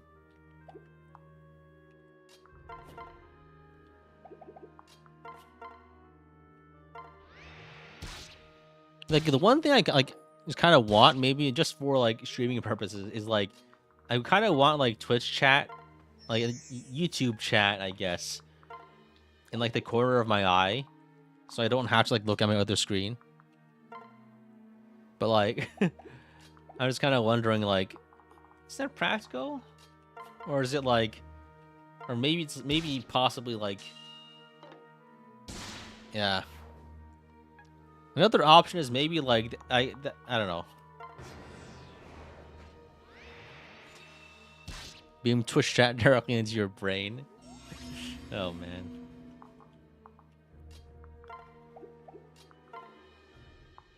I mean, I still think that the idea would be kind of cool, but like in practice, it's probably just a pointless gimmick, you know, which is sad because that's what it always amounts to.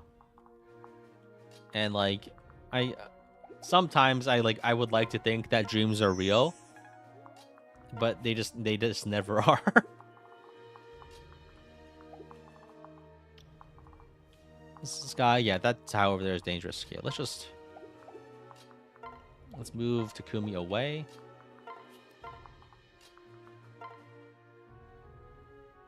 I think we attack with Felicia here. People get uncomfortable wearing HMDs for a long time. Yeah, I guess it's like heavy, right? It's heavy. Like, I guess like this is the sort of thing like is kind of why I stopped going on cam a lot.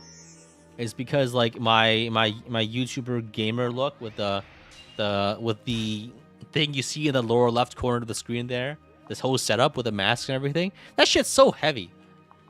It's so heavy, and since I wear glasses, it's also super uncomfortable, like putting that on top of the glasses. It digs into my face, and like it also weighs like half a pound. And that might not seem like a lot. It's like a pivot on your neck. And like that, there's a reason like people don't wear like half a pound hats that wear half a pound. How they even start anyway? That was just like, I think around that time Daft Punk retired, and I thought, hey, I like Daft Punk. Maybe I could do a thing that looks like this, and that'd be cool. Because and so I found a tech solution on Amazon, and I got the thing. I think these things are like $50 now. Like LED masks, and people don't use it because most people don't use them because it's a super pain in the ass to set up.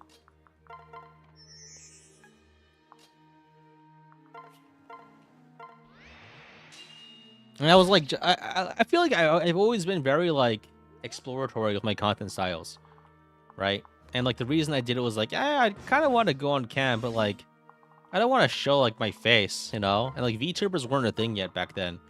At least like VTubers were a thing in the sense that some people existed, but it was before HoloLive became a thing, and before like rigged models were a thing.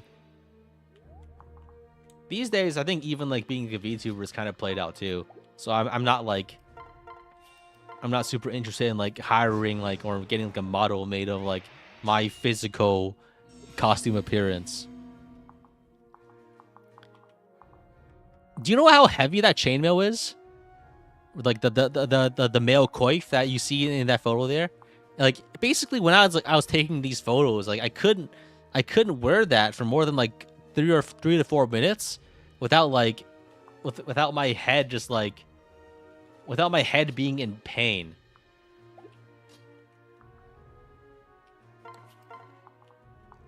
Being costumed up is like that is physically tiring. because you're having weight put on places where there really shouldn't be weight, like on top of your head.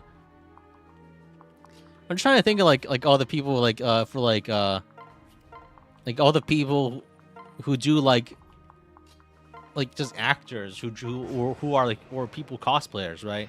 How the hell do they do it? Like I'm not like I don't know. It's just like it's just so physically difficult to keep doing it like a long term. I before I used to do it for like the bit, right? Like I streamed in the Get Up for like 6 to 7 hours at a time, but like that was when I was like trying to make it, you know. I guess you're willing to do a lot more like when like you're trying to have some kind of appeal, right? And like once like you kind of like get there, you know, you kind of want to be comfortable, right?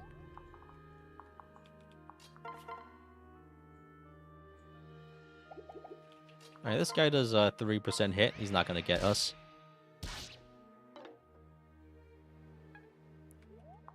Those cosplayers use a super light material like foam and such. Yeah, I have some ideas for. I have some like structural and engineering ideas for just solving the weight issue, but that might like I don't know. It's I don't want to announce it because that would ruin the surprise. Like once I move, I'll have like a proper streaming studio area, as opposed to just like my single studio like room, right? Like I'll probably have like a room dedicated to my streaming setup, like a whole green screen stuff and everything. I think it'll be nice. I'm really looking forward to that. Yeah, but I don't know. I don't want to promise too much because like I might find myself more busy than I imagine. But like it's always nice to like think about the ideas, I guess. How much damage am I doing? Nothing. Okay.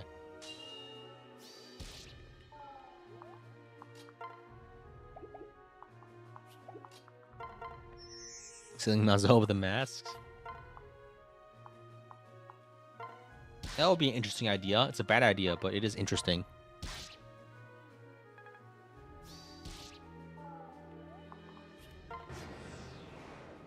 Am I upgrading from a 1-bedroom to a 2-bedroom? Now I'm upgrading from like from one room rented in a house, just 1 bedroom, to my own space. Yeah, I got a pretty good deal on my rent, so it's a lot more space than I know what to do with actually. I don't want to be too specific. Did I get the funny Styles Baruka support yet? Not yet, but we will get it after this chapter. And we will also get our like Levin sword and everything too. I can't wait. I should also get the Kaze Camilla support. Well, I'm here too. I need to push these supports. It is of utmost importance that we witness the non-dialogue that occurs. Since this seems way more doable than you thought earlier. Yeah, I thought for a second this would be kind of challenging, but this has always been kind of like a grinding map.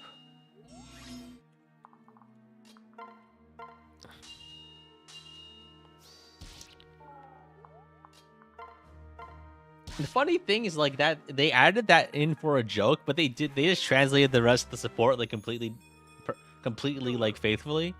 While they took the entire earlier support and just made it into a joke. And I find that a little funny. I don't know. Some people might be mad at the localizers for corrupting the intent of the story, but I'm not. I think it's funny. And honestly, like I didn't really care that much about the rest of the story there anyway, so I'm not missing out. So I think I set one of the barriers here to make these guys move in a more favorable way.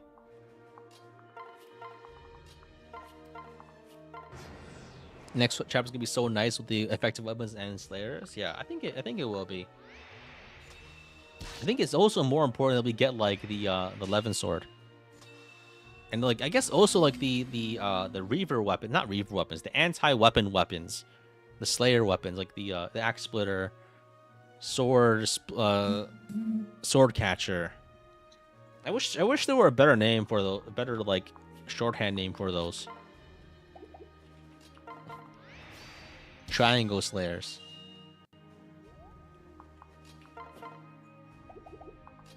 Something, yeah, the triangle strategy. Weapon breakers. I don't know. They just don't have a common naming theme.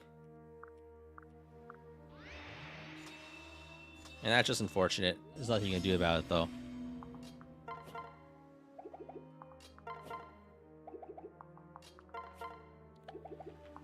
So, how do I do this? I guess I just hit him, right? Yeah. Hurry, jump scare. Trademark copyright. The generals on the next chapter have 27 defense. It might be worth capturing one of those guys then. But the issue then is I would have to use Orochi. And she hasn't, like, he has never gained a single level ever. So I'm kind of curious as to how has had that as how I'm kind of curious because I don't think it'll work. Okay, we can kill Laszlo here. Very nice. And then Perry. Can we defeat Perry? We cannot. Okay, we can defeat Perry like this. And then I think what we do is we need to seal that other guy in by blocking the movement. And we can do that by having Gunter move in here. Actually, can we... I think we go here and we just attack. Then we can block him in. And then he can't attack anyone but Korn, which saves our other units. Can I capture enemies with more than 0 strength? Yes, and the way it's programmed is... The way capturing is actually pretty interesting, because the way it works is that whenever you capture a unit, their stats are copied and pasted onto a associated captured unit. Right? So it basically, if you modify every like captured unit possibility, they are their own player units. And if you modify them specifically so they have 0 strength, 0 magic caps, then they will end up with 0 strength, 0 magic. They're basically programmed, like enemy capture are basically programmed like logbook units, but like but not as like. So you can modify them independently of the actual units you capture from, right? There's like an associated like Haitaka as a player unit version, so you can modify that by itself. And if you do that properly, then you can make it so that when you capture them, they have 0 strength. So basically, yes, when you capture them, they have 0 strength and 0 magic. So we're saying you can capture generals with cap strength? Yes. The cap is 0.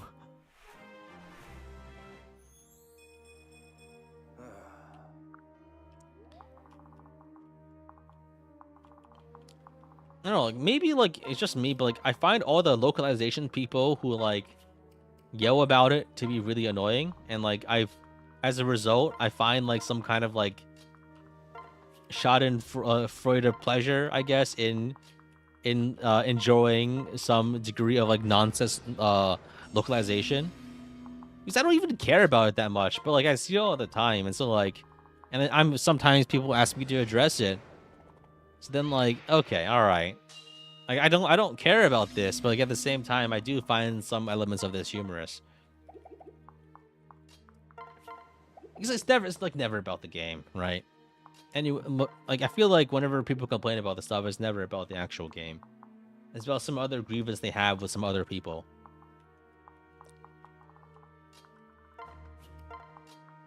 The ... support is funny. Independent people being upset about it. Yeah. That's why I enjoy it.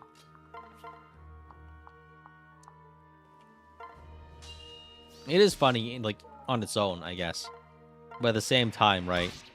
Like we don't live in a vacuum. Everything like we do is in some way in relation to other things that we see. Well, I mean, you don't have to do it like that, but like that's just how I operate. So what do you think about all the games tricks they use to make this game function? Yeah, it's pretty enlightening just diving into the meat and the gristle of the game engine. At some point, I need to learn how to do like Fate script modding, so I can have everyone explode at half health.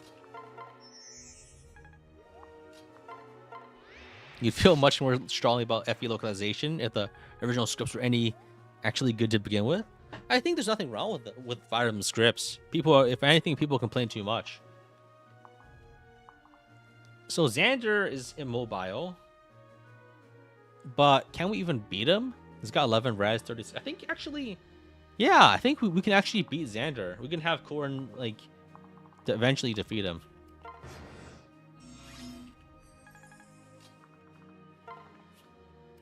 Yeah, we have 33 defense, and then when we stack 2 of our bonuses, we have 37. So we can actually no wait. I just realized that chivalry and elbow room aren't calculated into this, right?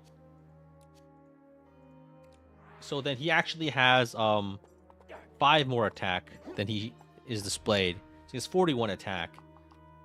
I guess it shouldn't be a problem when we take some damage, and we're not getting one shot, so we're probably fine.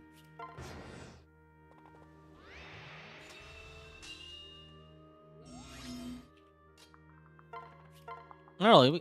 It just also kind of weirds me out sometimes when, like, maybe it's because I play so much Fire Emblem, but, like, sometimes I just hear, like, Fire Emblem spoken in the wild, and it's like a flashbang. Because, like, the way that that normal people, probably not the best way to phrase it, but the way that, like, the typical the average Fire Emblem fan who hasn't spent 5 years making a YouTube channel on it, how they interact with Fire Emblem, it's so alien to me. Just because, I guess, like, I've created my own echo chamber of, I guess, or not echo chamber, but my own space of, like, fanatics. me being the prime fanatic. Like, in the way that, like, Fire Emblem super fans that show up on a Saturday afternoon to watch someone play the game with crazy difficulty mods is, like, so different from, like, the way, like, any other person talks about it. Yeah, it's like culture shock. Maybe that's one way to put it. We just, like, maybe it's not culture shock. Maybe just, like, yeah, I guess that's the best way to put it. Yeah, we are a Fire Emblem cult. Yeah, I guess in a way, yeah. Sleeper agent hearing keywords. Oh, only 1 res. I think we're actually we're not near the defense cap, but okay. We are a Fire Emblem cult. I think Corrin actually could be, like, super strong with the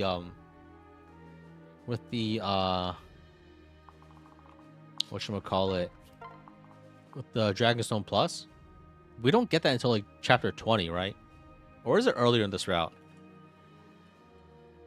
I feel like by the time we get Dragonstone Plus, we probably, like, there's no way we actually have time to use it. Yeah, chapter 20. It's crazy how good shuriken are in this game. I mean, this is actually, like, one of the first Fire Emblem games that has, like, significant Japanese influence in its, like, character design and stuff. And that's why, like, in the Fire Emblem Heroes, like, why Fates shows up so much, and, like, there's like, why there's so many, like, Hoshido themed banners, is because it's just, like, thing Japan. And as it turns out, Japanese people like Japanese things represented in their media. And so that's why there's so many Fire Emblem Heroes. I think there's a disproportionate number of Fire Emblem Heroes banners, like, specifically about, like, the Japanese parts of Fates, right? Basically, the reason that shuriken are good and why Hoshido stuff is good is probably because thing Japan, you know. Oh. Yeah, that's pretty much it. And, like, Fates is just, like, the prime example of, like, like, a instance of Japan in Fire Emblem, because, like, Fire Emblem is, like, primarily, like, a Westaboo property, you know. It's primarily Western themed, even though it is Japanese.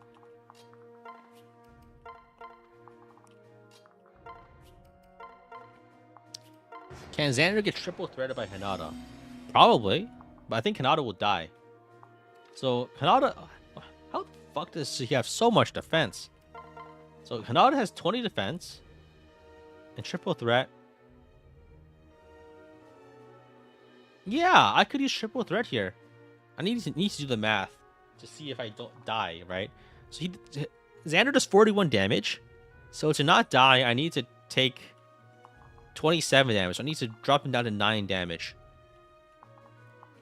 No XP though, probably not worth it. I think it's worth it just because doing damage to Xander is going to be pretty tough. I think I do like 1 damage a hit. 3 damage. It's going to be pretty rough on my healing resources, and I didn't buy more staves. I think it might be fun just to see if we can do it. So, but who gives defense? I think it's only Baruka here, right? I just want to see if it's possible. So if we put Baruka onto Hinata, we have 23 defense, plus 4 from these guys. And we can't use Voice of Pace because that Xander will kill Zura. We have 23. And we have Weapon Triangle. 27. Then he does 41 damage. We just die. It doesn't work. It just doesn't work. It's unfortunate, but what can you do? Alright, so I think we just go here and we just whack our head against the Xander until we kill him. So I think after the first attack, he only does 2 damage a hit, so we should be okay. Yeah, Shelter. He doesn't have any other skills. So we can just keep healing ourselves and keep hitting him. We can't have anyone else fight because then we'll just die. So we just have to grit our teeth and bear with it. That's 12 damage, though. I don't want to... Yeah, let's wait a turn. So we hit him. We meet again. Yeah? Join us, the invisible shadow people. The invisible men. Don't you see the dark shrine over there?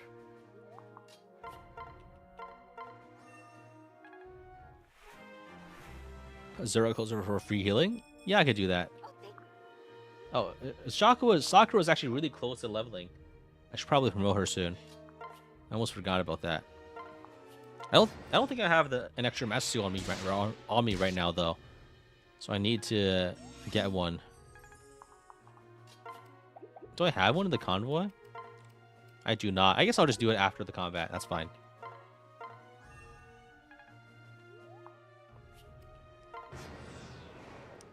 What's my opinion on Sacred Stones? I like it a lot, but that's mostly nostalgia speaking.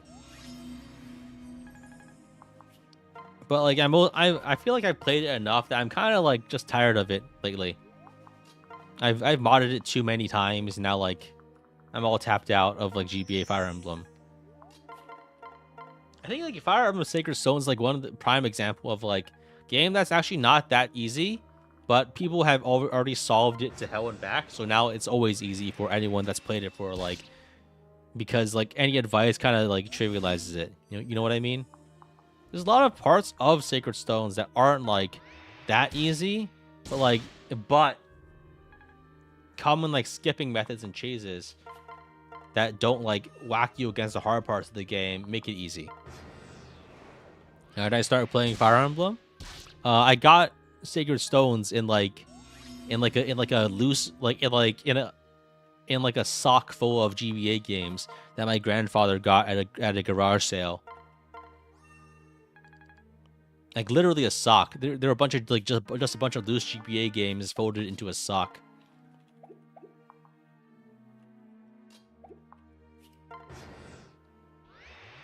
Not a stocking, like literally just a sock. Feed the kill. I think it's better to give it to Corrin because he actually gets XP from it. And then after that, like I think I got Radiant Dawn on discount at GameStop, and then I played it, and then I got to like end of part 2, and like I just couldn't keep going with it because it was just so slow.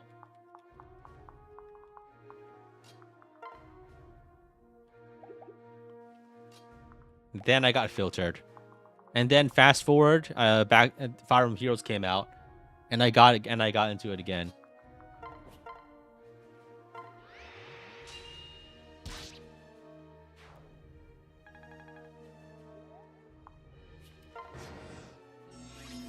Remember, I would like get in trouble because I was like, because I was playing, Fire Emblem like Sacred Stones like at night when I shouldn't have, when I was supposed to be sleeping. And like I was using the backlit screen of my Game Boy Advance SP to grind characters in the Lagdo ruins. Yeah. Radiant Dawn at a discount is mad lucky. It was like 2008.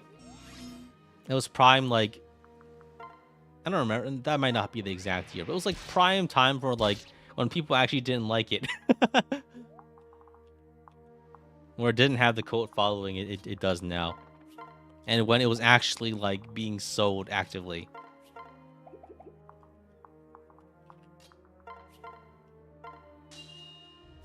Yeah, I think I still have it at home, but like I honestly don't care too much for like rare collector's items. Because that, like, yeah, sure, like it's like an old crappy disc for a game that I don't like. Okay, sure, right? Okay, it's worth $500 if you sell it, but like that's not. I don't find value in collectibles just because they're hard to get for the most part.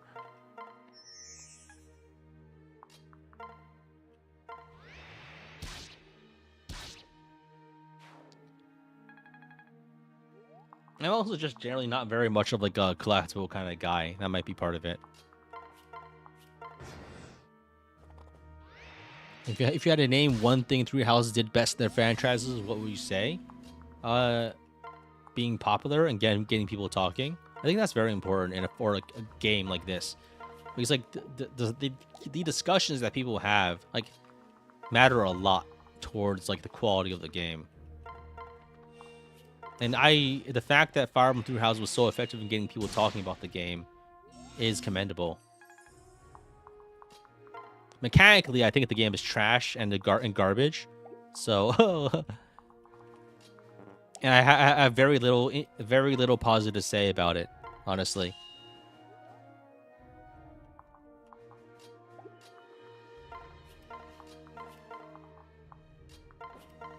Because, like, I don't know, one of my favorite things to do is just, like, read discussion. I always, like, love, like, reading discussions of shows and manga and, like, web serials that I follow, right? I always enjoy that. And, like, just reading threads of people arguing has been one of my, like, long-standing pastimes. Oh shit, oh fuck. Is that a spear? Oh, damn it.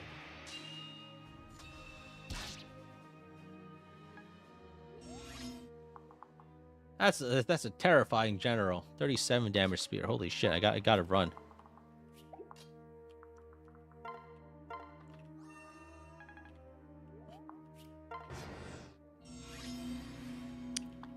Fire Emblem Three Houses is best selling at three times less than Brilliant Diamond and Shining Pearl.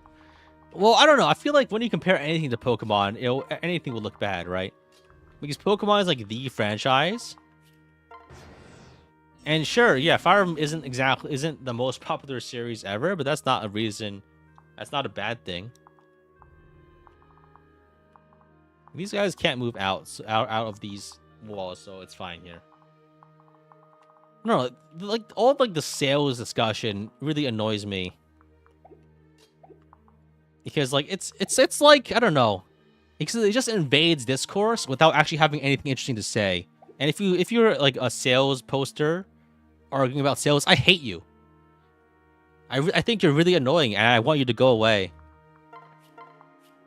It's kind of like, it's the same beef, I think. I don't have beef, but like my same issue I have with like power scalers. You know what I mean?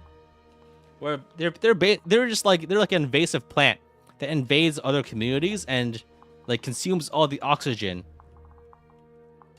while like also simultaneously like disregarding everything like that the actual original community is interested in talking about. And sometimes I can find that a little funny when like that cudgel is used in like to subvert like as like to subvert the intentions of the media, because that's a lot thing I like a lot is subverting intentions of media. But it's also really annoying because like people like those people in those communities are very obnoxious.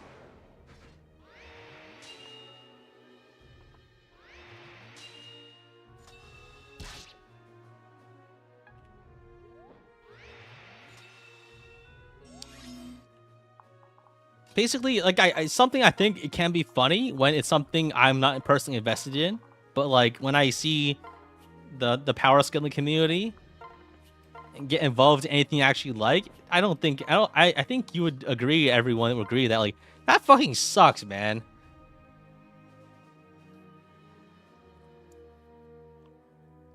It's like, oh, my guy beat your guy because he has his power level is 27 to the E to the 60, right? 27 E 60. It's he's got feats that show that he can, because in that one cutscene he I don't, yeah, like, it's I don't know. It's like, how do I describe it? It's like intentional media I illiteracy. You know what I mean? It's not a matter of like it's not a matter of like people. It's people intentionally being ignorant about like what writing is, just so that they can have their like their play metal slap fights. It's not even ignorance because it's intentional. It's like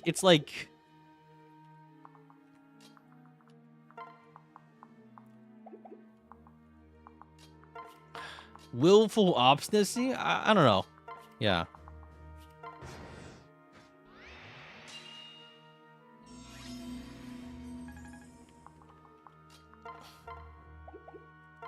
I think I have an armor slayer here, right? Shit. This guy's too strong, man. This guy's too strong. Do I have a hammer somewhere? I gotta have to commit. So I think armor slayer, dance into more armor slayer, and then shelter, transfer, switch, sing into more armor slayer. There we go. Okay. Clutch Dragon Fang? We would have gotten it even without Dragon Fang because we had 6 attacks with the armor slayer. We need more shelter units. I think it's pretty important for us to get shelter, because shelter lets us kind of go off with more like more and more attacks with Corrin. I think once we start getting magical weapons, we won't need to rely on this as much.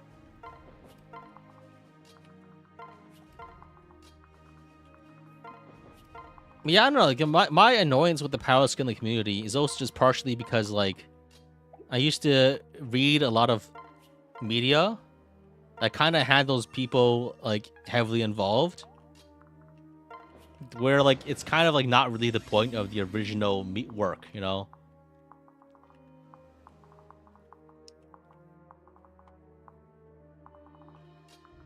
And like, yeah, okay, yeah, all right. Oh shit, I put the obstacle in the wrong place. Don't have no space for shelter units? I think I could probably fit in Xander somewhere. Oh, that wyvern is gonna be trouble, but I think we can probably kill him in one hit with Takumi. So we probably don't need to worry that much. Perry good? I don't think Perry will be good, but she'll probably. Actually, we can just kill this guy, right?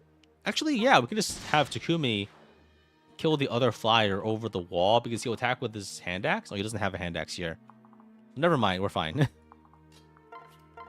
You love Kirby power scaling because it's absurd? Yeah, I think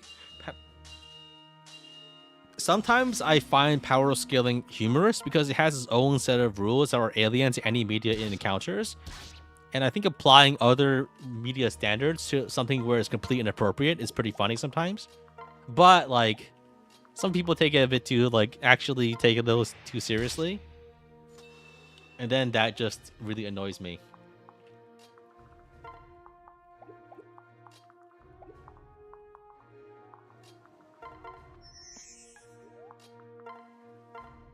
A lot of games have incredibly inconsistent power levels. Yeah, and that's true, but it doesn't matter, right?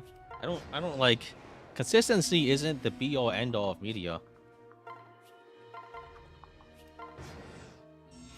And I guess some people value that like disproportionately because they're like they like were obsessed with Harry Potter and the methods of rationality back in the day. But like that's not exactly like just because every single detail in a book doesn't line up with every other single detail in a book doesn't mean that work is bad.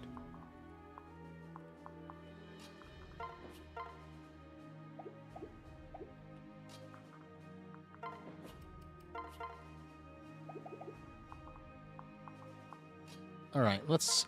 How do we do? I think here we can probably get this guy by having Camilla go over here to add 3 damage and then have Baruka tap him. Or 4.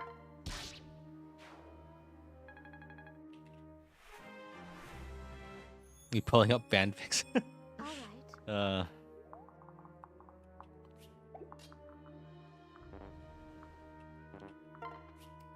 I don't read a lot of stuff these days.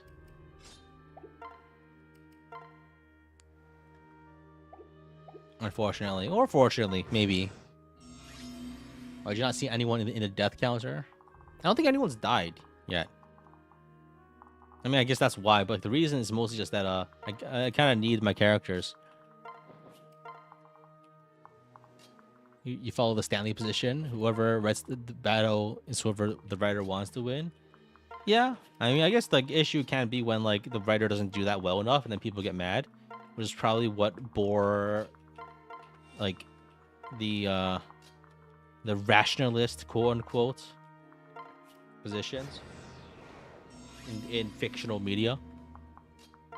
But at the end of the day, just like it's never been about that.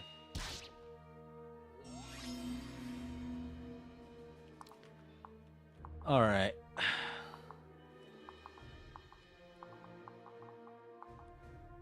So I think what we can do is we can probably... this guy's too tough. Wild Riders, 19 defense. Oh, wow. Yeah, there's no chance I'm doing anything without Takumi.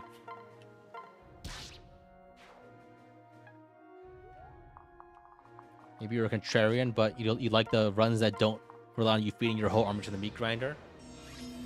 I think the reason it's more that like when you can afford to feed your whole army to the meat grinder, it's because the game is really easy, and then I'm just doing stuff to mess around.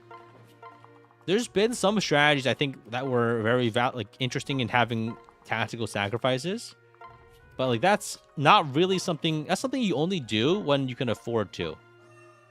And the game with difficulty being overall like a lot harder does kind of force me to play in a way that is I think is more interesting, which is why I do it, right? The whole reason I do it this way is because I think it's more interesting. And maybe like some people would find it interesting just like play the game in a way that you can beat, right? But like I need to challenge myself, or otherwise I'm not having fun. And I think like I've gotten to the point where I feel like I wouldn't be challenging myself doing like a normal playthrough anymore, because then I could just win, right? It wouldn't take that much more. Like it doesn't take enough effort on my part to make me like think that you know what I mean? Conquest endgame meat grinder was glorious. Yeah, that was really great. Yeah. The Conquest Zero Strength endgame was insane. And the amount of prep work I had to do to make it even like seem possible like was crazy. Like I guess I kind of elaborated on in the video, but like I seriously have like I have documents and and plans. I had to like I had I took screenshots and like mapped out my strategy. I don't do that like I ever, because most of the time I can just play it by ear. But that was an absolute legendary run. Just with like the amount of stuff I had to do, and like the exploratory element too was so rewarding. And, like that's something I feel like I won't be able to replicate for like a long time. Right? It's like, you know, it's just like my difficulty tolerance is like just my tolerance for like a game, like it's gotten like basically like if I'm not doing something that's scuffed, I just feel nothing. I feel no stimulus.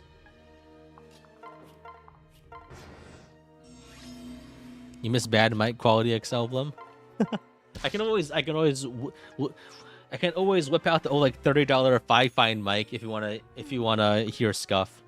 But I don't know. I think I've been using a decent mic for like a pretty long time now.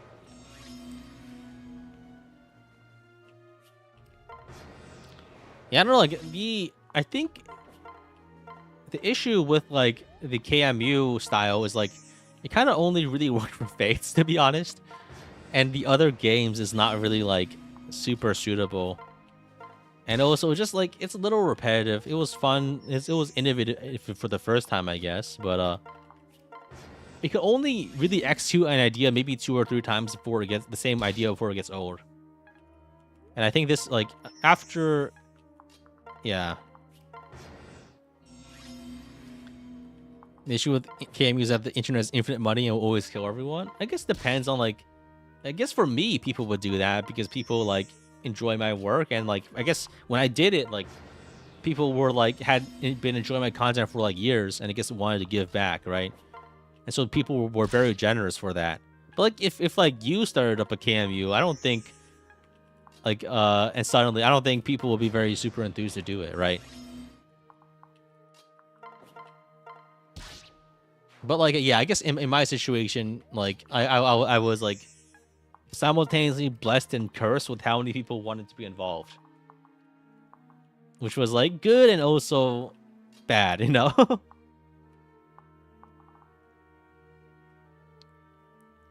You didn't mean to be offensive. Nah, don't worry about it. It's not. It's just like I don't know. It's like it's always interesting to think about these things in that way, because like I don't know, like whenever I do these things, like my first KMU idea, like I kind of whipped it up like 11 hours before I started it.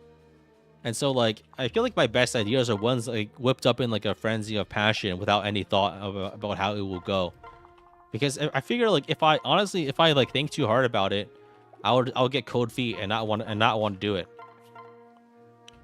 Like what if people would think this is cringe, or you know, like I would get worried about like details, and like what if people get mad? But like people didn't, I think. So it's I'm a bit of an overthinker when it comes to those sort of things. So, like I feel like half of my really good ideas just come from like me like I'm really tired. Like I'm like I'm not tired. Like it's like 1 a.m. and I can't sleep. Time to spend 10 hours whipping up some crazy idea.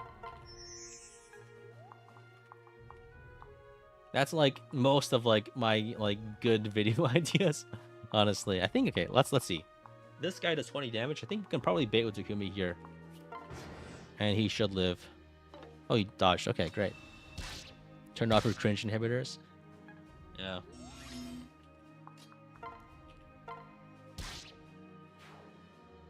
All right. So, okay. I think these guys down here, we should just leave them alone. The mage is really tough. I don't want to fight him.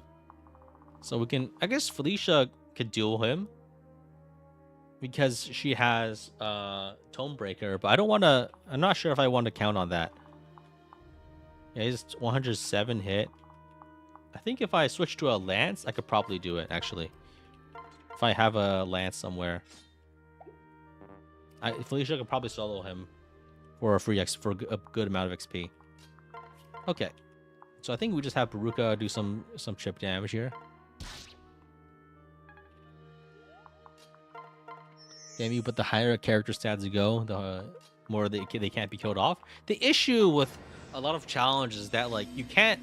They have to be simple and they have to not require me to do work to make it go right. I think the best challenges are ones where we can actually like focus, spend time on executing the challenge as opposed to managing the little parts that make it work. I've made it like that's the thing, right? Like that's why like yeah, it has to be like engine to force, or otherwise it's such a pain to actually get through that like then if 75% of the time is spent like trying to adhere to the rules of the challenge, then it's not going to be very fun. Yeah, I think the Radiant Dawn PMU. I tried. I think it's got. I tried to get a little too cute and complicated with the systems, and just wasn't very interesting. Granted, also Radiant Dawn was like the worst game to do the challenge with. So yeah. How on earth did the challenge get this far? Blood, sweat, and tears. Mostly mine. But yeah, it's after getting through Branch of Fate, the rest has been quite arduous, but not impossible.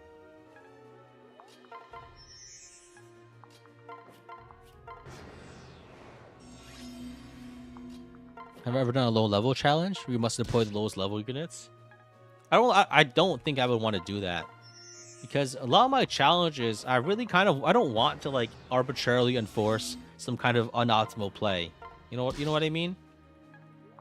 It's like, yeah, like I kind of want like I want to make an engine change, and then I want to do whatever I want to it after that. So that's my interest. I'm not super interested in like enforcing some kind of arbitrary deployment, which I find to be like too close to like the issue with that is just like it's just too like gaming the system isn't rewarding because all you get to do is like keep using your units, right? And like it's not, I feel like it doesn't feel that impressive, right? Maybe it is, but like it doesn't wow me like from like a thumbnail perspective, honestly, because it doesn't make much sense. It's not something that you can like really like understand the intricacies of without being super involved in knowing, right? And I kind of want my ideas to be more like thumbnail friendly because I make these into videos. And so like deploying everyone that's lowest level, like, yeah, okay, I guess, but like honestly, the idea itself doesn't really wow me enough to want to do it.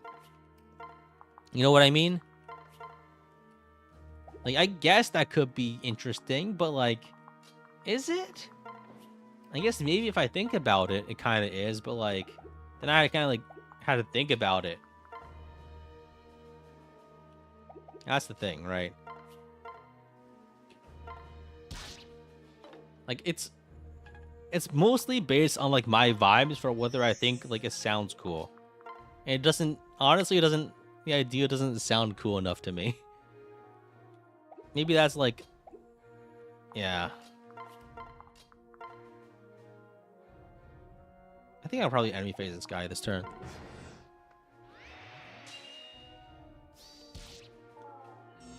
Alright, so I think it's not a bad idea, just like it's not one I vibe with. I never end up finishing echoes. I kind of just like, yeah.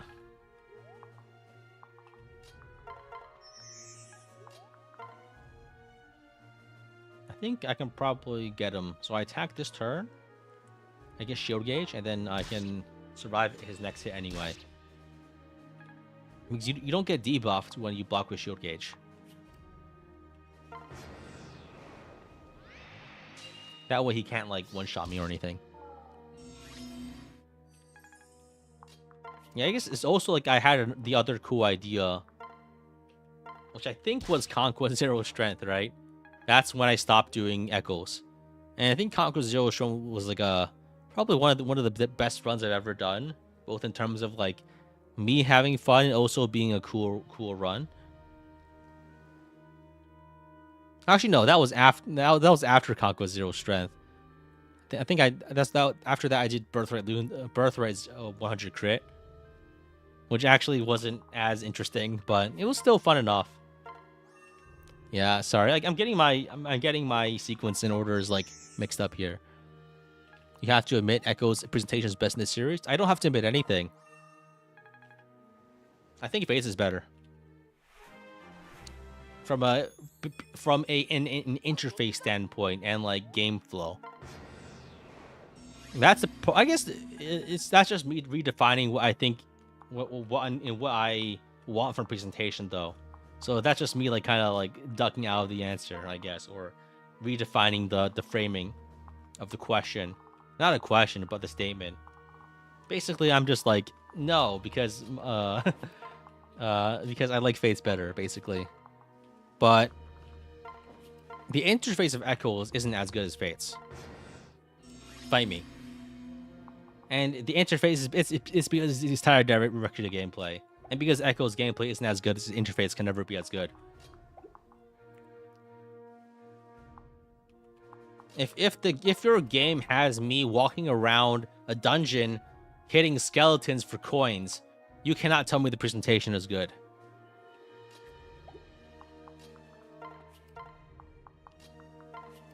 Because the presentation is just so heavily tied to the gameplay that it cannot be disassociated. That's like a well actually kind of situation, you know. But like, I still feel that to be true.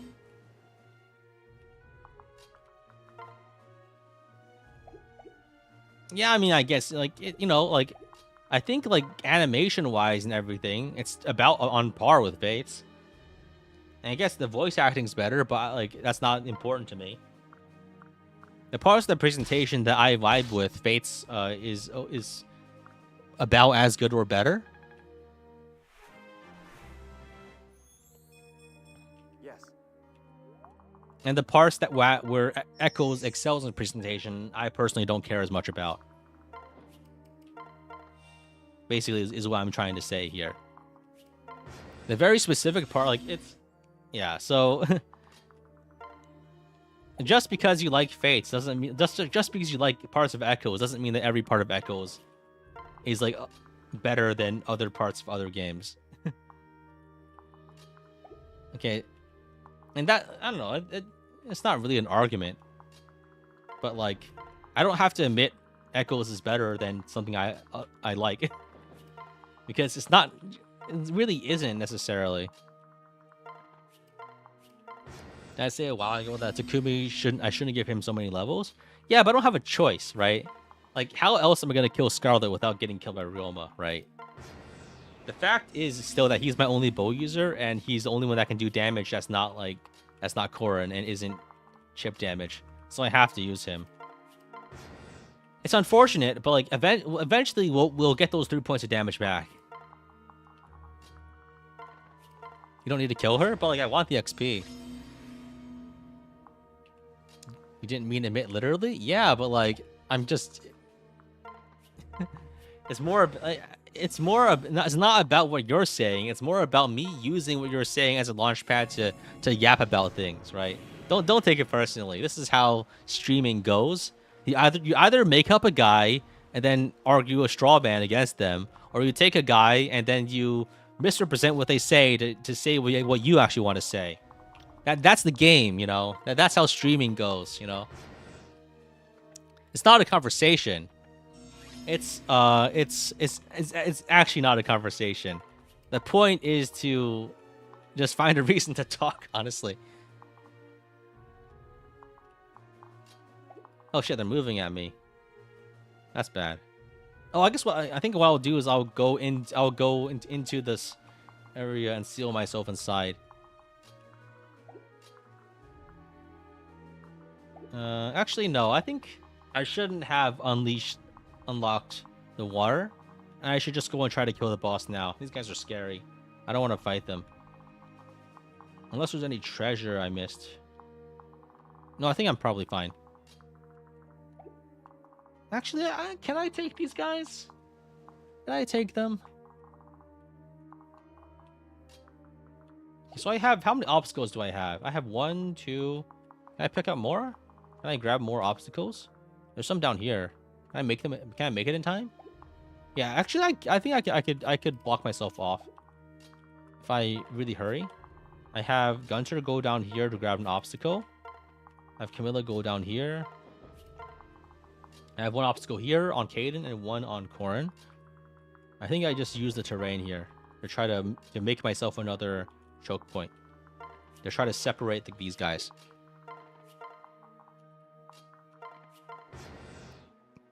There's large amount of space they can't traverse. Yeah, I just realized that now, actually. Let's grab this obstacle. Then we dance for Gunter. And I guess I drop the obstacle. Actually, I can't drop the obstacle there. So I think maybe what I do is I move up a Corrin closer here to try to bait these guys to go upwards. That way I can maybe use the obstacle to my advantage next turn. I can also grab the other obstacle here. Might as well.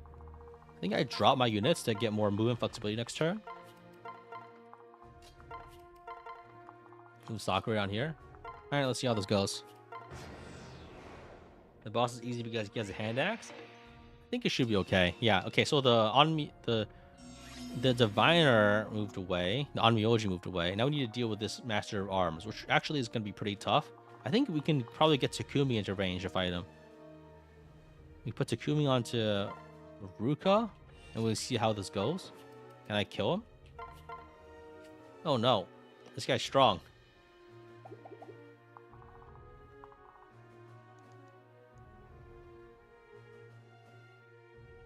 I have Saizo and I have Kaze though. So if I have Saizo attack, I can still shuriken him into -4 damage four more damage taken. And then I can double Takumi for 20. Takumi attacks for 6 times 2 damage, 24 damage. And then he also takes 8 from Poison Strike. So maybe what I do is, and if I have Camilla adjacent, that's enough damage, I think, right?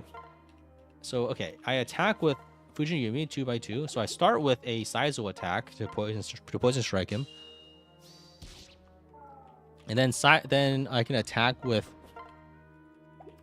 Takumi for 6x6. And if I put Camilla adjacent, I can dance to get enough damage to just kill him. Perfect.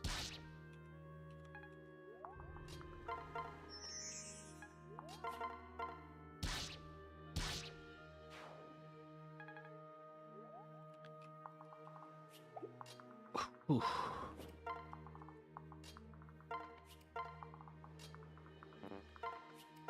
All right. So who's #1 in chat right now? Are you all competing for XP? Is it driving engagement? Are you enthused by having to chat at least 3 times per hour to get your XP?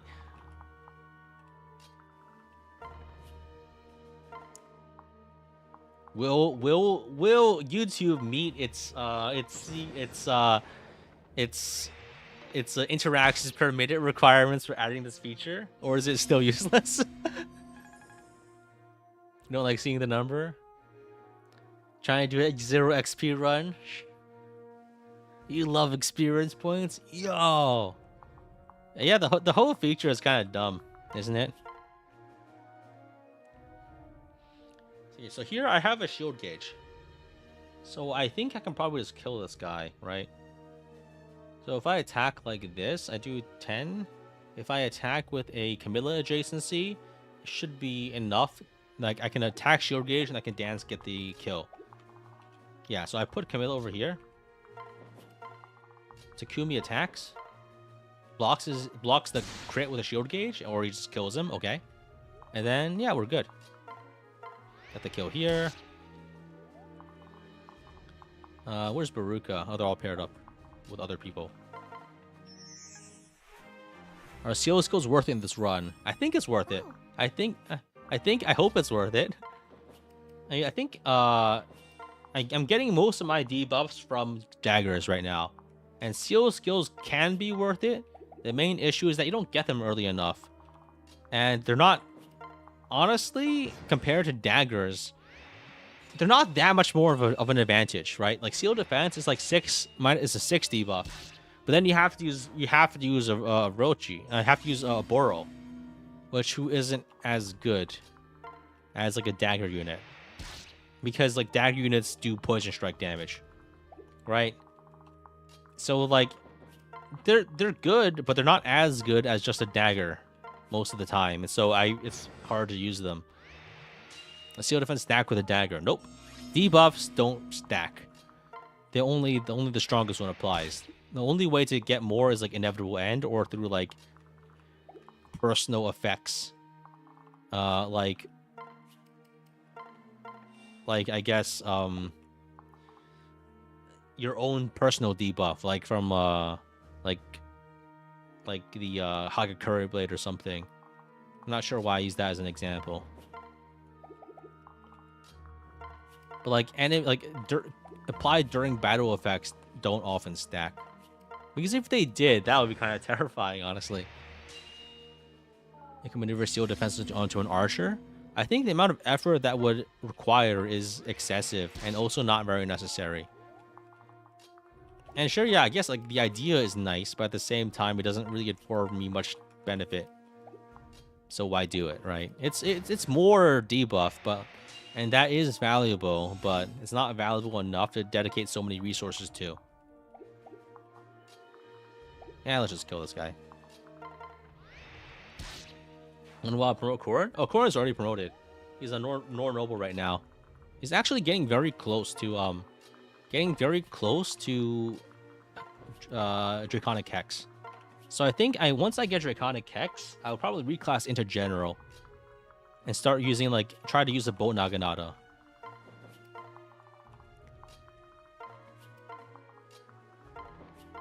Or like a Boat Axe or something as my main weapon. Or I can just go Great Knight and keep using swords. That's probably better. Because I think if I go Great Knight and I use swords, I don't know. Actually, I might. The issue is I think once I have magical weapons on my other characters, I don't need to use Dragonstone as much. And I can still use a magical weapon on Korin, like 11 Sword. But 11 Sword is a little weaker. But if I go Great Knight, I'm pretty sure Korin will do more damage. Right? Especially with the Hinata pair, which gives strength. He uses magic right now. I don't know. Doesn't Knight have laughably bad magic? Do you know what run this is? Say that. Would you mind looking at the sign?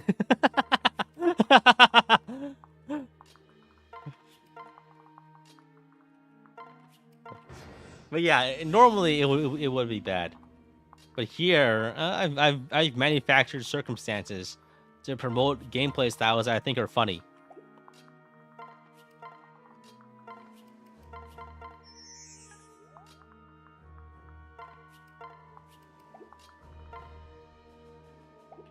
Damn. Ryoma got hands. He's a 67 avoid? Holy fuck. That's a strong lobster. I mean, I can eventually beat him, so that's all that matters.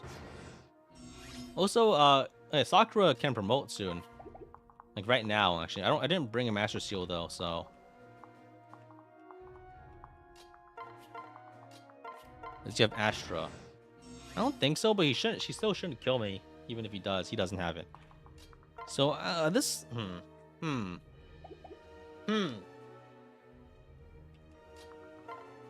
Alright. Let's see how this goes. Cooked. Here we are again, and still you are my enemy. Is he talking like a zoomer? Oh wait, that. Hey, brother.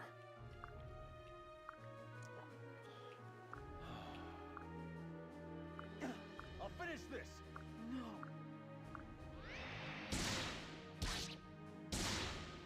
Alright. He's gonna get me eventually. Oh man. Was corked at all?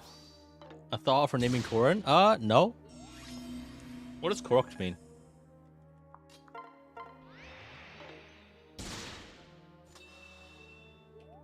Like a cork into a wine bottle?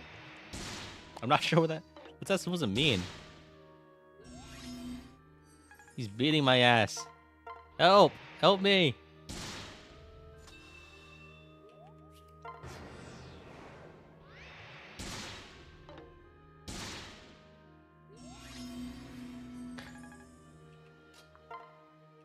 Like naming corn, I'm pooping. Man. Like a wine bottle cork, just follow the core suffix naming. No, I haven't thought of it. Haven't used that yet. Yeah, I'm really cheap and I don't get XP for healing, so I'm just gonna spam end term to heal.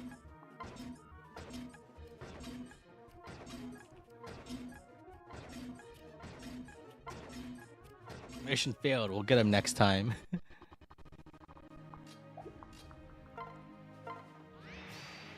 Do I ever get shattered with the crit sound? No. I don't. It's a great noise. It should be used more. Not just by me, but by everything. Oh, hey! Dragon Fang effect. Yeah, I think we got him. He's vantaging me. No! Oh, we got him. With the Dragon Fang. And I think we get close to leveling with this. Yeah, I think we can probably get level... We can get our level from the boss now, which is great. I think I probably got all the max support points with everyone, because Korin probably gets 3 support points with Hinata, and so thus everyone else should get first place with their associated support partner, because I'm pretty sure they've all done like a lot of combat with their partner, right? And I guess by the time I actually want to get the child unit or train them in the alt class, like I don't need to hurry that hard, I think.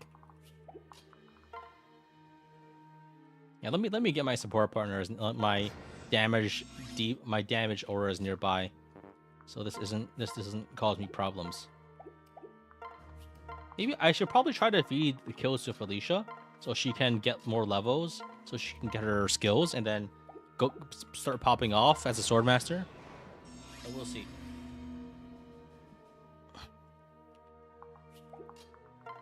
All right. Okay, I guess we get some chip damage with Felicia here. My Corin missed. Okay. That's how it's gonna be, huh? It's weird that Sakura and Tsumi have no combat dialogue with Ruin with this chapter. I think there were just too many combinations. That's the issue with, like, I don't know. That's just how it goes sometimes.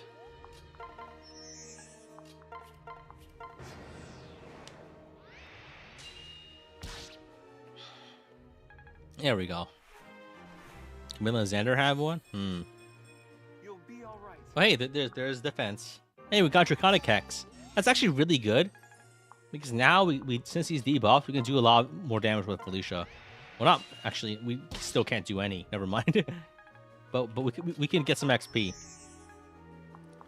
So I think we can actually do it like this. So we just do pair of attacks using Corin. And we dance get out of the way. This guy has 15 defense, so Felicia's never doing any damage anyway.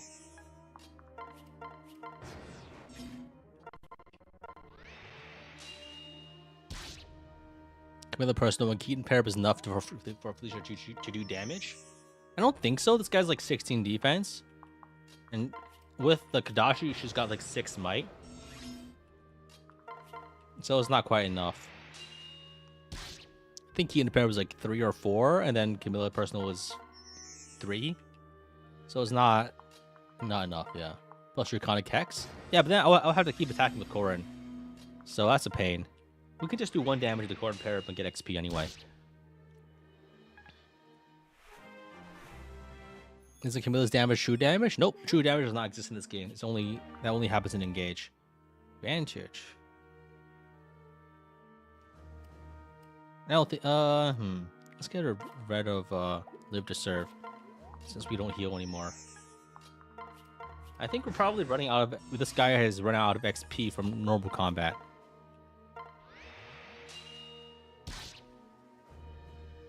Five. Okay, we should just kill this guy next turn. You can always take a hand axe or draconic hex.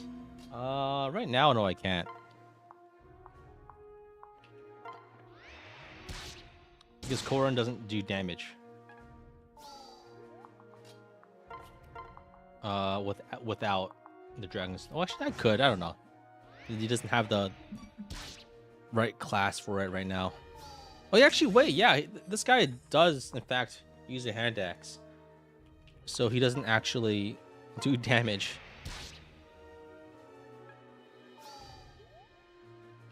Yeah, I think I can get the kill now.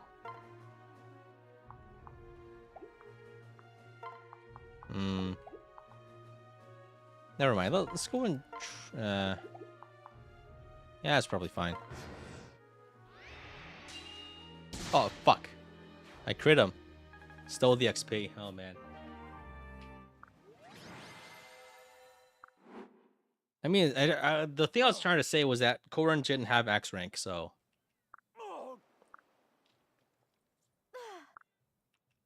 Big brother. You defeated the real enemy.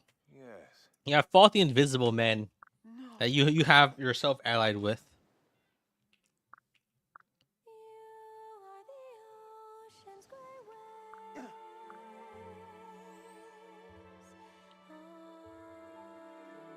What? It can't. What's that supposed to do? Oh, she sings the no fighting song. You have my support. Huh? Truly.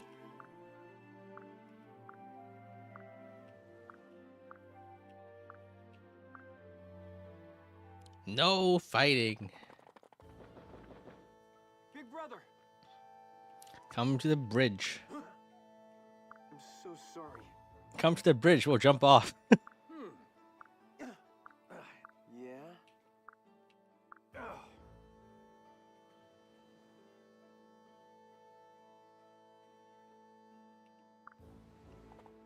Big brother.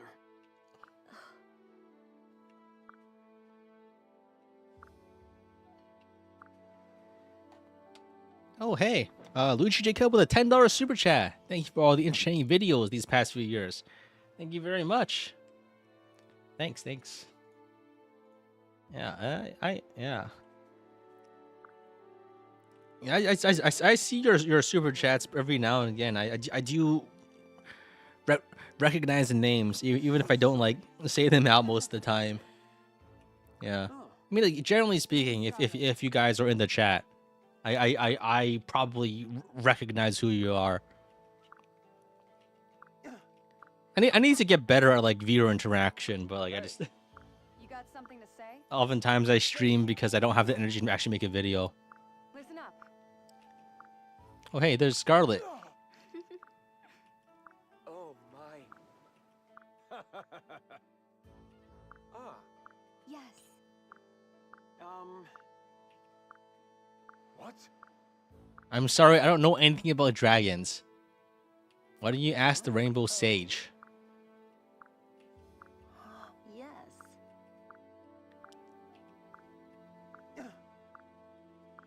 Have Korin marry Scarlet.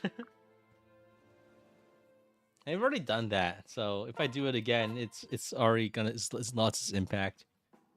All right, that took 3 hours. Okay, amazing. Magic and Res. Let's see. Let's see our tasty supports. We got Korin Hinata. B rank, very nice. Saizo Baruka, yo. Wait. Let me voice act this.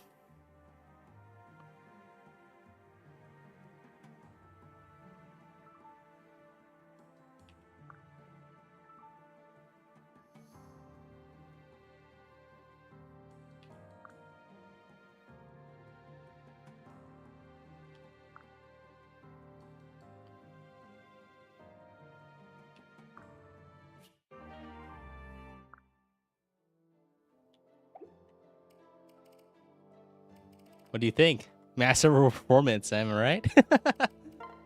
I kind of probably fucked up the other supports though. I didn't push them as hard as I needed to.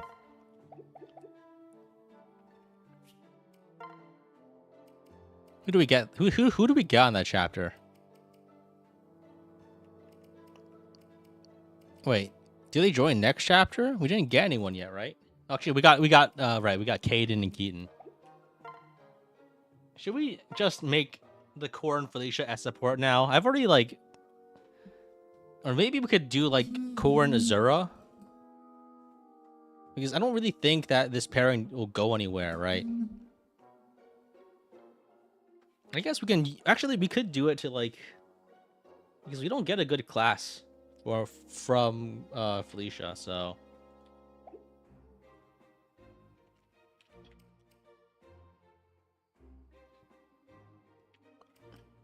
I guess the idea would be just to like, get it for the extra bonus, but yeah.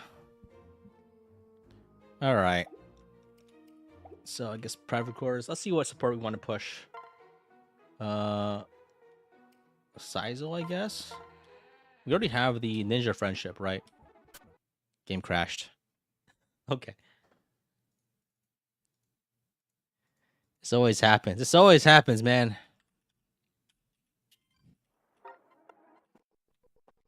The Kumi support for +2 damage? What do you mean +2? Where does that come from?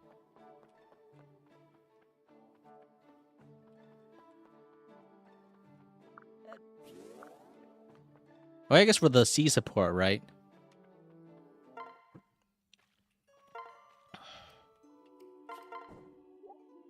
A rank Kanata, please. Yeah, I'm trying to do it. Actually, yeah, I'm at B rank. We're going with samurai there. Had to witness peak again.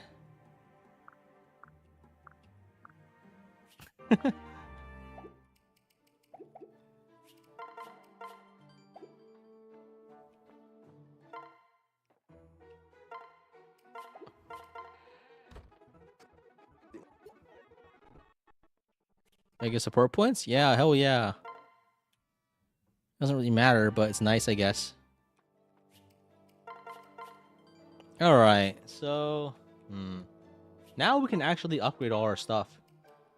Let's upgrade the rod shop, the staff store, the armory, the other armory, the mess hall. Nice. Perfect. Now we can get all the nice weapons that we want. We have no gold. Oh man. This is so painful. Okay, so we can sell some items. Like, we don't have anything to sell either. Man. We have no gold. Okay, so we can sell the Mjolnir. That's useless for us. We can sell some other weapons, I guess. Like the what do we sell?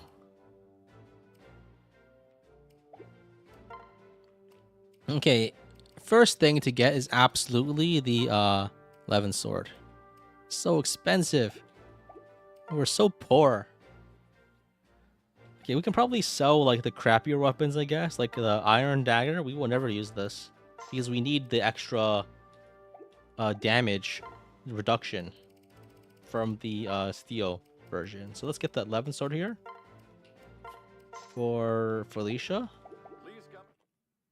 We get one for free next chapter. That's great. That means I have two.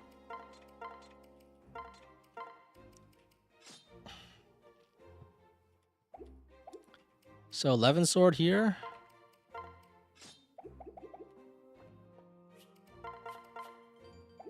I can buy the bolt axe and bolt naginata. Bolt axe would be great for like Camilla and other guys. Like but actually probably be really good on Peruka, but she doesn't have enough rank right now.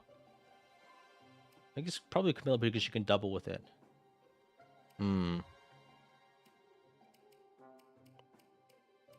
I should promote Sakura, but I don't have like a Master Seal, do I? I just have no gold. Holy shit. FE Face Chapter 14. Irons are pretty good, but like here I think they're not as strong as they would be in other challenge in other cases.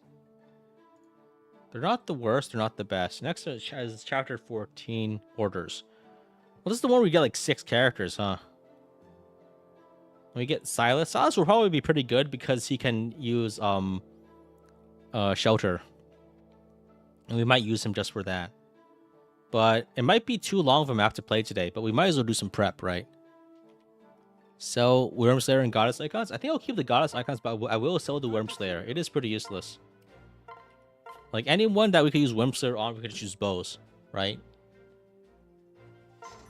Dual Katana might also be pretty useless. I don't imagine myself actually using this very much.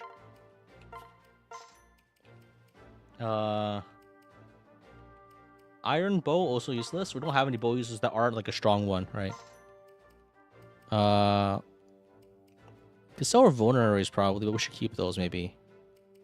We can sell the gold bar. And like we have like no other things we can sell, I think. Let me clear my inventories. Beast stones can't be sold, I think. I don't think they sell for anything.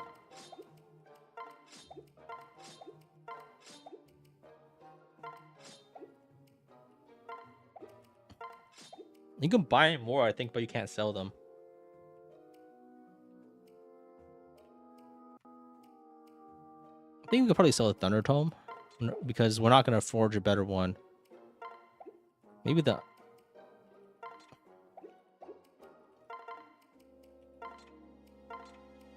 We got to keep the Armor Slayer, I think. Next chapter has a Master Seal. Good to see you. I think we need Master Seal for several people, so we might as well buy them anyway, right? Rainbow Sage map. What is that? What's there? Yeah, we need more Master Seals anyway. You have a weapon for Roji for general capture? Yeah, I think I have a fire tomes that could be used. We can't upgrade the forge for like another level yet though, so that will have to wait. Actually, we should buy the boat axe first. Oh, nice! Boat axes are on sale. You'll love to see it. And then we can probably like forge the hand axe and move some other stuff elsewhere. Like with the boat axe, we won't need any other weapons on Camilla, I think. Like maybe we can have a steel axe just in case. We can probably forge the boat axes, the hand axes, so that Baruka can probably do some more damage. We can also sell them, but like I think we should have like a physical hand axe around. We might as well, right? Thank you for... Because like Baruka's never gonna double anyway. She's just not fast enough.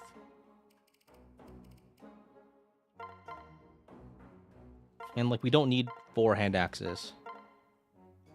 So with like 11 might hand axe, so Baruka can do chip damage. She has like 15 to 16 might with it, which is a lot.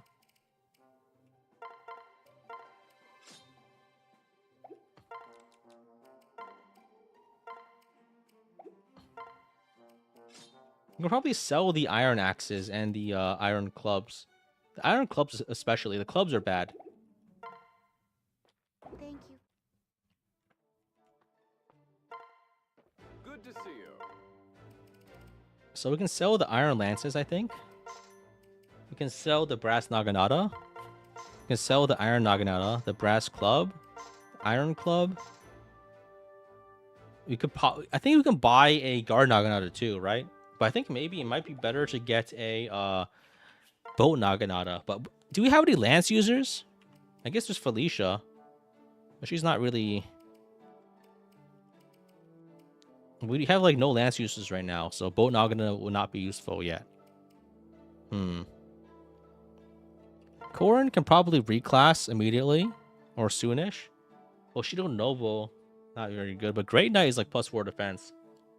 And then we could probably start training our lance rank to try to use a guard naginata or a boat naginata, right? If you go, I think if we go Great Knight, like General is probably too much, but Great Knight is probably good. General doesn't give us very good skills, right? Because Worry Fighter is excessive. Doesn't actually benefit us because we can probably double. And Pavis is a joke. Great Knight gives us Luna and what else? Great Knight is Luna and Armor Blow. Armor Blow is bad, but like Great Knight is probably one of the best ending classes for Corrin.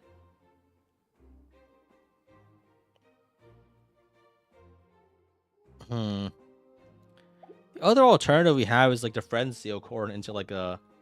What are Corrin's Friend Seal options right now? Corrin can go Ninja, but I think I do want to go Mechanist eventually. But right now it's not a good option because it makes our defenses bad.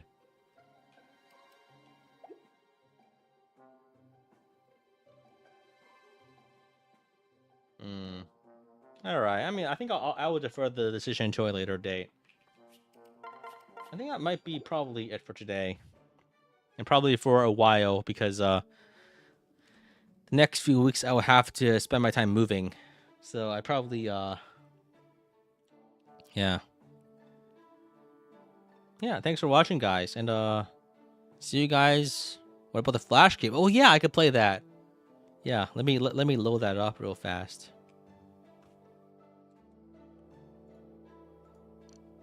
Let me.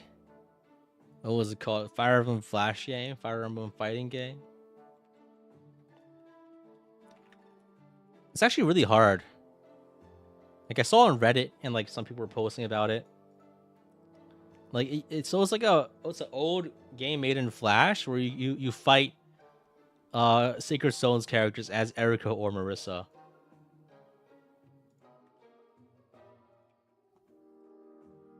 Let me open it up.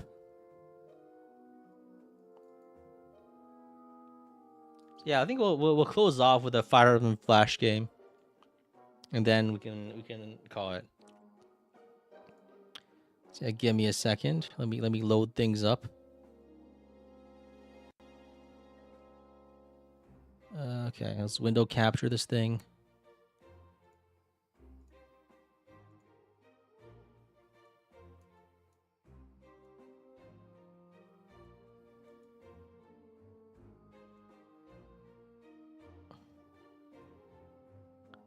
There we go. I think.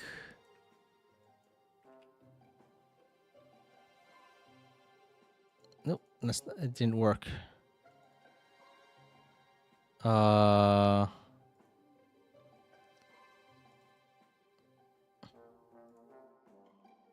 Give me a second. I think I need to switch to a different screen that has a different aspect ratio here.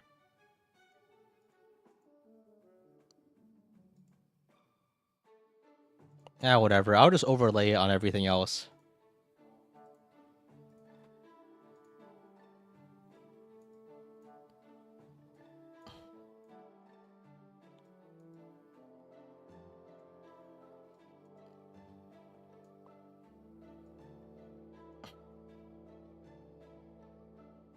There we go.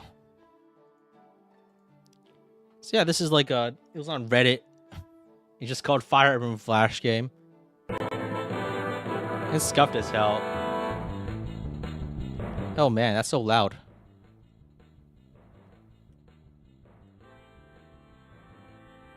So, okay, so when the game starts, you like randomly get Marissa or Erica, and I don't know how to change it.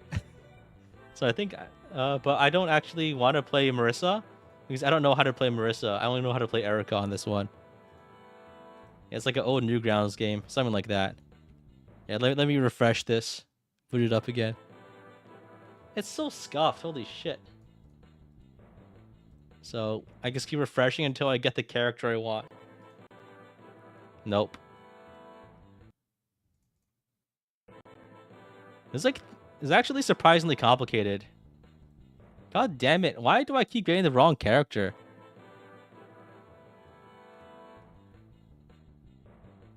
No. It's not right. I want the other character. Why is it only choosing Marissa? I don't know the combos for Marissa. Reload the website. I'm refreshing it. All right, let me. What the hell was this shit? I mean, I do not use Edge. That's why I use it for the browsing here.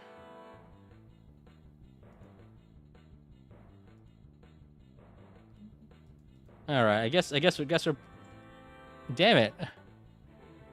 Could there be 2 launchers? No, it's always this one. And if it chooses randomly which character you get. There we go. We're playing as Erica now. Okay. So like basically you used to fight a bunch of Fire Emblem characters as Erica or Marissa. There you go. They have like dialogue. So you have 3 attack buttons and you do damage. And there's some combos, I think. Like yeah, like that or this one. And there's like another combo and there's like aerials and other stuff. So it's like straight up like actually a fighting game. So I think yeah. And you can kind of combo these guys, but there's some movement tricks. It's actually pretty fun and also surprisingly hard because a lot of later fights are really annoying. I can post there's like a Reddit link.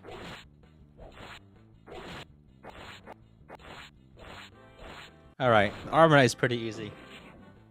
There's like 10 fights, and like some of them there's like really nasty checkpoints. So now we fight like Barst or Board or one of them. I don't know. Like they probably say their name, but like the character design is kind of hard to tell.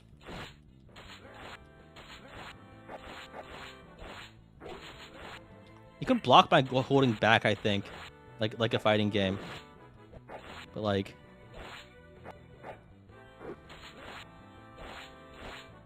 Yeah, this is pretty sick, and there's like a lot of fights, and I think the final boss is Marth.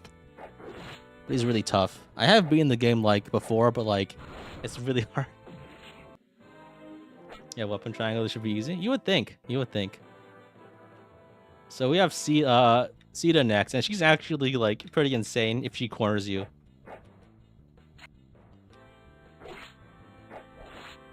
Because she has like, oh fuck, I'm getting comboed.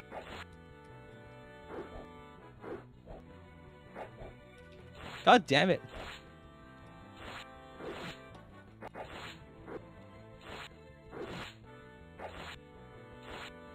Oh, man.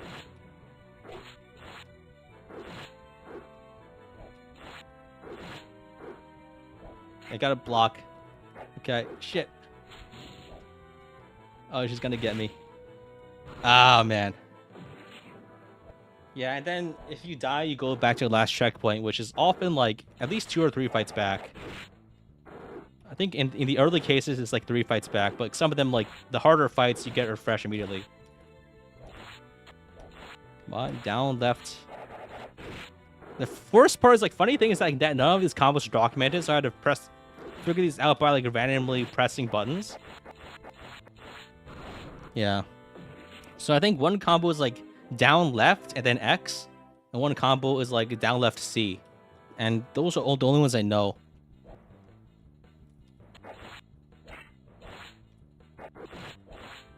What is this? This is a Fire Emblem Flash game that I found that someone on Reddit posted about, so I decided I wanted to play it. I can post a link. I don't yeah, or I can post a name in chat. I kind of wanted to get footage so I can make a video about it too. And let me post the name in chat.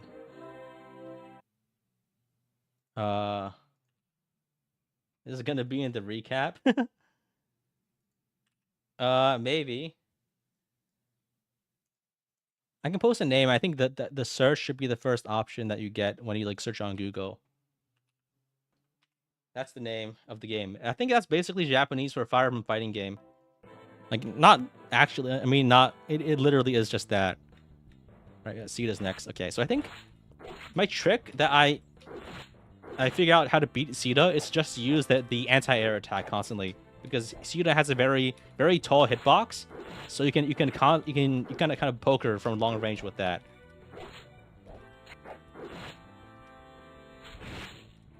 One of Erica's best moves is the down left poke, which kind of reaches like 3/4 across the screen. The enemy can avoid it by jumping, but if you do the trick right, you can kind of abuse the AI a little. But the AI is actually pretty good at like fucking you up. Come on, come on, come on. 2 more hits. Yeah, this thing is 25 damage, so you need to get that one last hit. There we go. As hard as the Winnie the Pooh baseball one, it's pretty tough. It's pretty tough. You'll see. Eventually, like, the Marth fight is really hard. So the Armor Knight is pretty easy, I think, but because you can kind of just like outrange him with the long range poke.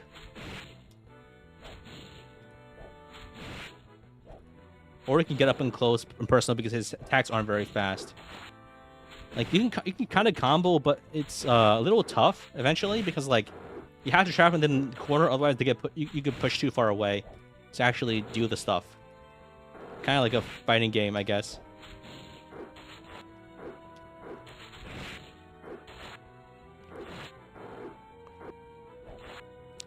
This is why Marth has such a big grab range. Who knows? Ready for Armor Knight? Yeah. I don't think there's type advantages or anything. So next is you fight Brigid. Or I guess Avel technically, but she has a bow. And you can kind of just bully her by meleeing her. She can kick you, but you can jump that attack. And also doesn't do very much. Fuck. God damn it. Come on. Combo. Oh fuck. Oh god. Oh wow. That is nasty. Yeah, they have these guys. Holy fuck. You don't see that one very often. Yeah, sometimes these guys have special attacks that just annihilate you, and you just can't do anything about it. You just had to block it. I didn't react fast enough. Oh, fuck. Alright, come on. The down aerial into medium attacks is a pretty strong combo. He's beating my ass. Crush move. There we go. Is Armor Knight supposed to be boards? I have no idea. Like, if you translate the text, you can probably figure things out. But like, I'm not reading that shit. I'm not reading. Okay. I need to block. I think I need to duck those. There we go. Come on. Ah, fuck. She kicked me. Oh, damn it. It's hard to gap close as Erica. So like you have to kind of be careful with how you attack. Because moving forward is actually really difficult to get space, and you kind of just have to eat attacks to get closer. There's always like the fuck. Ah, fuck. Oh, come on. Okay, if I blocked that one. Come on. Fuck. She got me.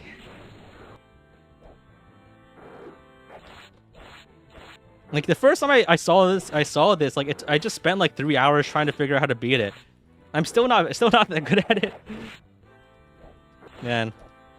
This is like a real blasted past, even though I never played this before, but like I just love spending time playing like random flash games. Come on, get him. All right. Come on. Okay. Combo. All right. Jump that. 2-2. Okay. Block. Okay. Down aerial into left attack into normal attack is a good combo. There we go. We beat Frigid. Next up is La Rochelle. Okay. She does magic. I think I translated some of the dialogue using Google Translate, and it's just like kind of weird, out of character. I don't think Erica and La Rochelle have a rivalry, like in the game, but they do here for some reason. Yeah, she has like really nasty attacks, like range too. All right, but I think we got it. Oh fuck. There's like the mages have really tough like anti-area attacks. But I think it's oh fuck. What? No. Was that Evaldi? Fuck! I just lost like 150 HP in one hit. Is only Erica and Marissa playable? Yeah, I think so. Marissa is kind of bad, so mostly because I don't know how to play her. But Erica has like strong combos that can counter a lot of enemies. And there's some fights that are like absolute bullshit until you figure out a trick. Come on. There we go. Come on. Come on. There we go.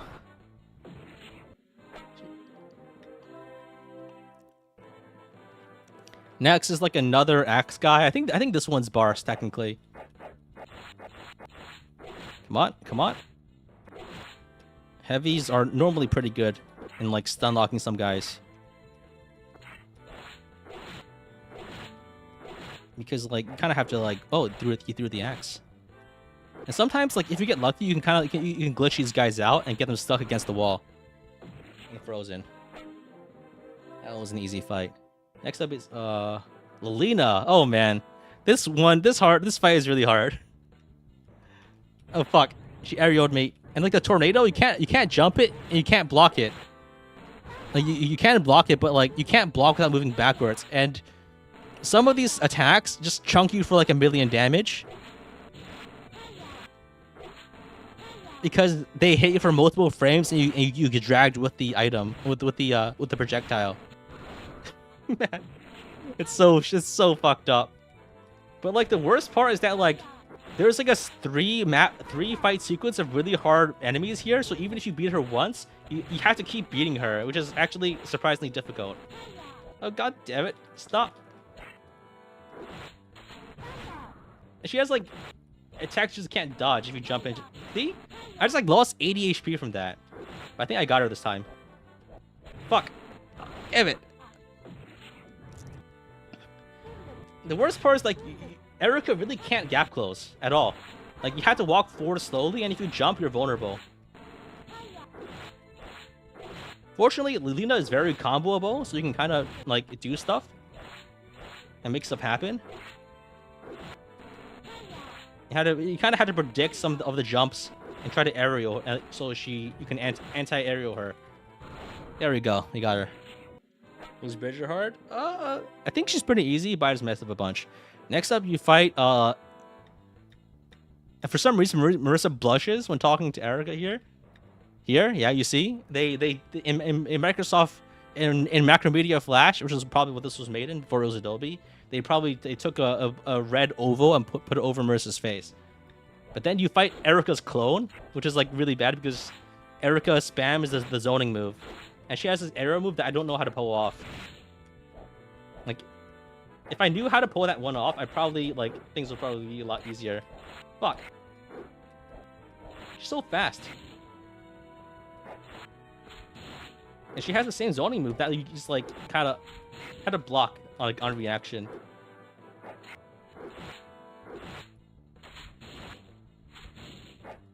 Come on, get her. Come on. Yeah, got her.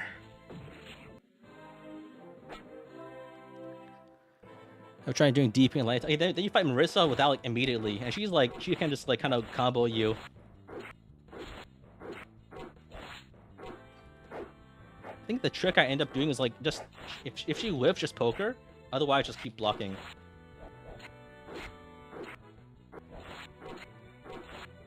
Come on. Fuck. Oh man, I hate this fight. I just can't do anything. I'm just stun locked. And then when you lose the fight, you go back to all the way back to Lilina. And you had to do this like 3 fight sequence over and over.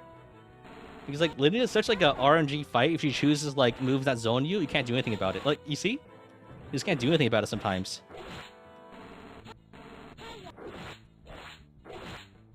Come on, come on.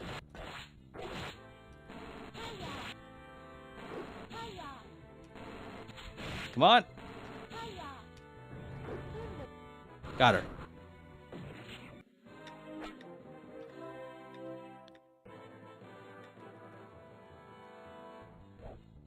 There's actually a surprising amount of variety in these fights. Like, I think Jafar is another fight, and he's really hard. Fuck. Man, I have to do the last fight again, don't I? Okay. Can't. I'm getting comboed to hell. Oh man. Ah. If you jump into her, she just like kind of instantly does the uppercut and just die.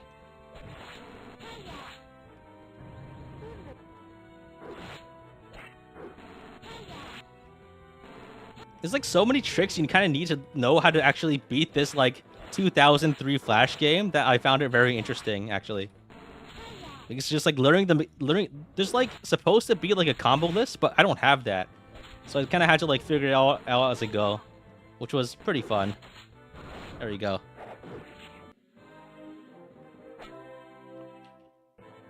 Yeah, Jafar is actually a really hard fight because he can kind of corner trap you and you can't do anything about it.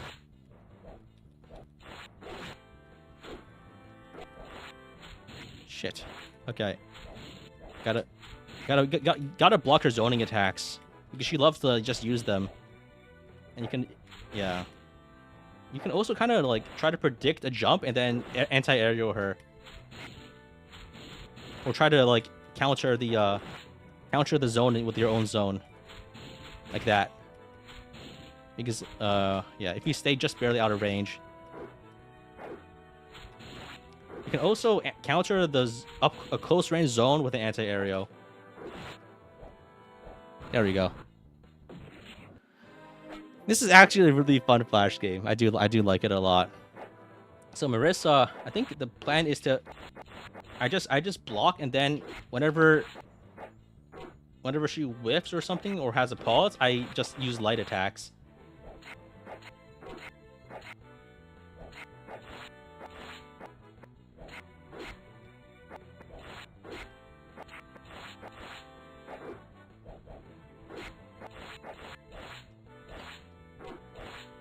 But also, I think this is also a good like get away from me move.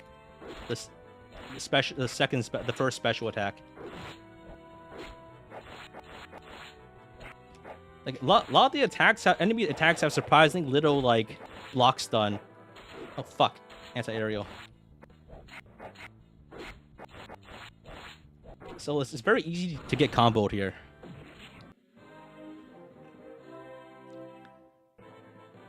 And then it's Tiki. Oh, she has like a big like AoE fuck you attack if you try to do anything. Oh man. This one's such a hard fight. Because you can just... See? You just kind of get killed. Okay. I think the best way usually is to kind of just like stay out of her range and try to keep poking her. I think there's iframes when she uses that move. But like, you can stay out... Your like poke range is outside of her AoE range. Just a dash attack, I think. But you can block that on reaction. Does the game not let you side switch? Nah, the technology wasn't there yet. If you get in front of your enemy, you're kind of fucked because you can't hit them, but they can probably hit you most of the time, honestly. Ah, fuck. Oh, man.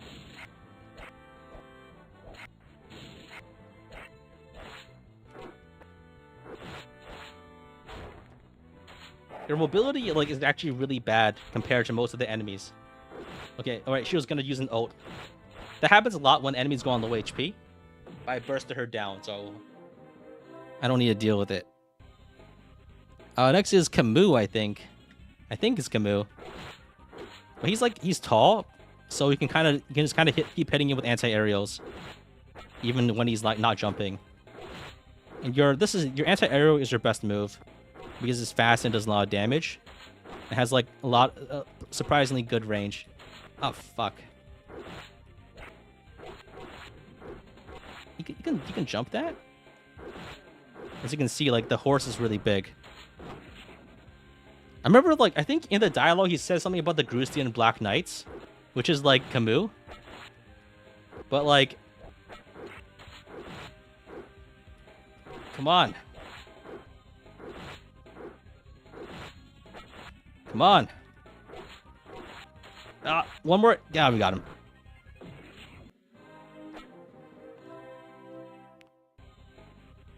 Next is Jafar, and this is like one of the most bullshit bosses in the entire game, because like he can just kind of just like he just never stops attacking. You can barely ever hit him because he blocks everything.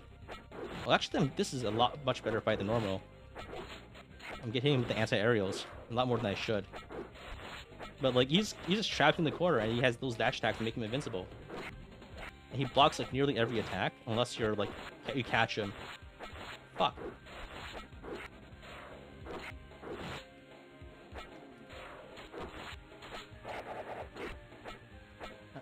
I was so close.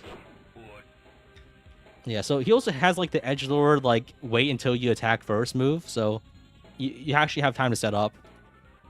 But like it doesn't help you because he still just gets you. I think he has his moves are so fast, and he has these dash attacks that you can't really avoid. And if you jump ahead of him, you can't actually counter him because if you jump too far ahead, then you can't actually hit him with your down attacks. Like as you can see just right there, because you can't. This game doesn't support swapping. Yeah, these are checkpoint right here, but this is like one of the hardest fights. Like it takes me so many tries to get it. Like this dash attack is so hard to avoid. And if you jump it, you don't get a reward. Like he can just like 100 0 you, yeah. This game is actually way cooler. Yeah, this is actually like really fun and really like there's a lot of personality with the fights. This is actually peak game. Fuck. There's like one trick. Okay, nice.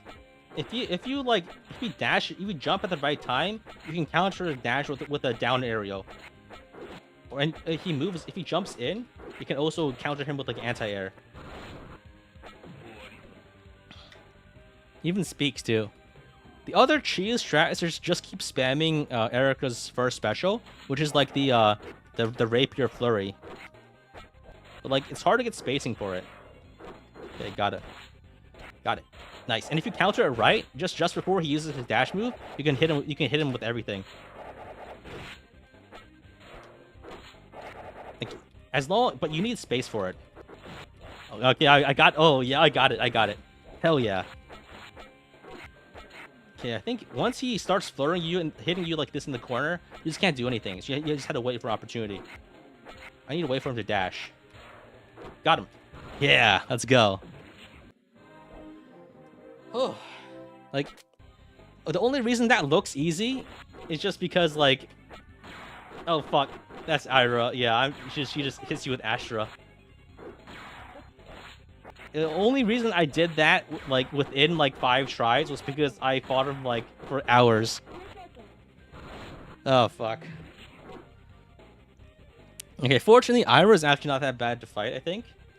But I just wanted to let her beat me up just to show you guys. So, like, the trick to Ira is, like, when she uses Astra, she has, like, a lot of, you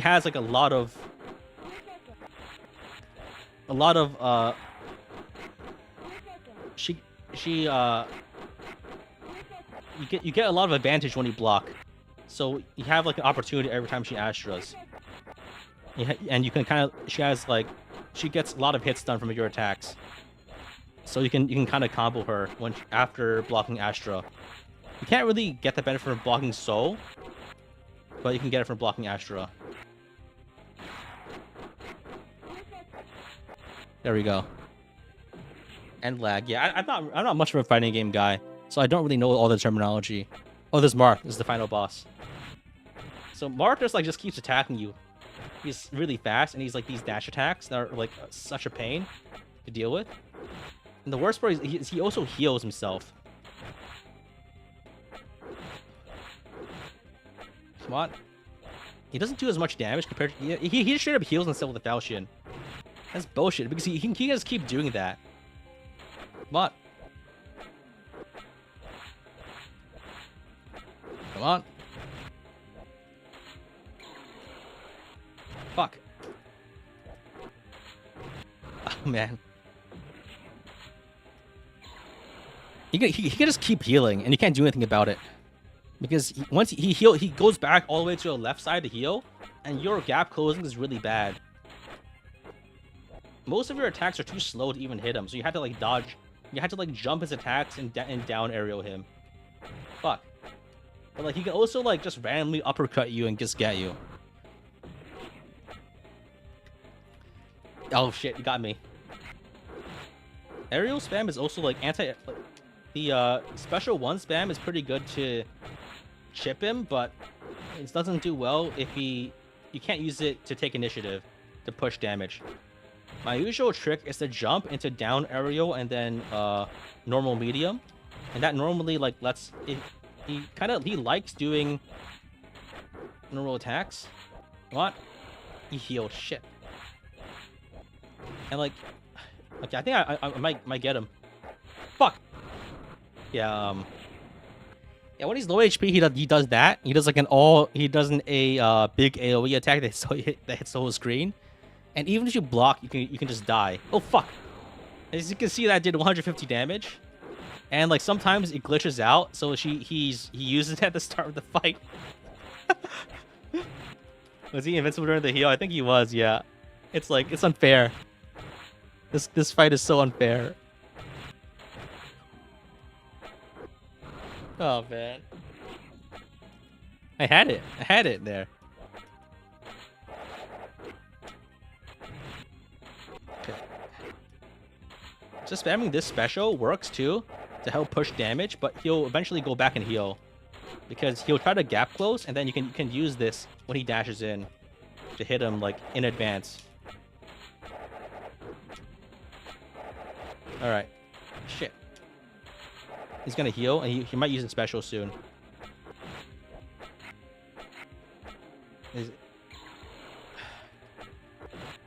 Come on, come on. Fuck. Fuck. When he heals, yeah, you can't really hurt him when he heals. He's gonna special soon. I know, I just know it. Okay, fuck. Come on. Okay, I blocked that one. Great. I got it. Another, he did it again? That's not legal. What the fuck? He spams it. That's not supposed to happen. He spammed his 150 damage move like 3 times in a row. He just starts okay. I'm just gonna die on this attempt before I try again, because starting with no HP is just so bullshit. Fucking Marth grab range ass move.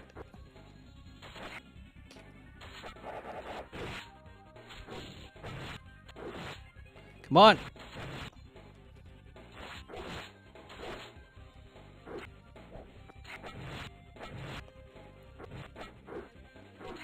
Okay, I'm tilted. I'm so tilted because I just got comboed. Come on.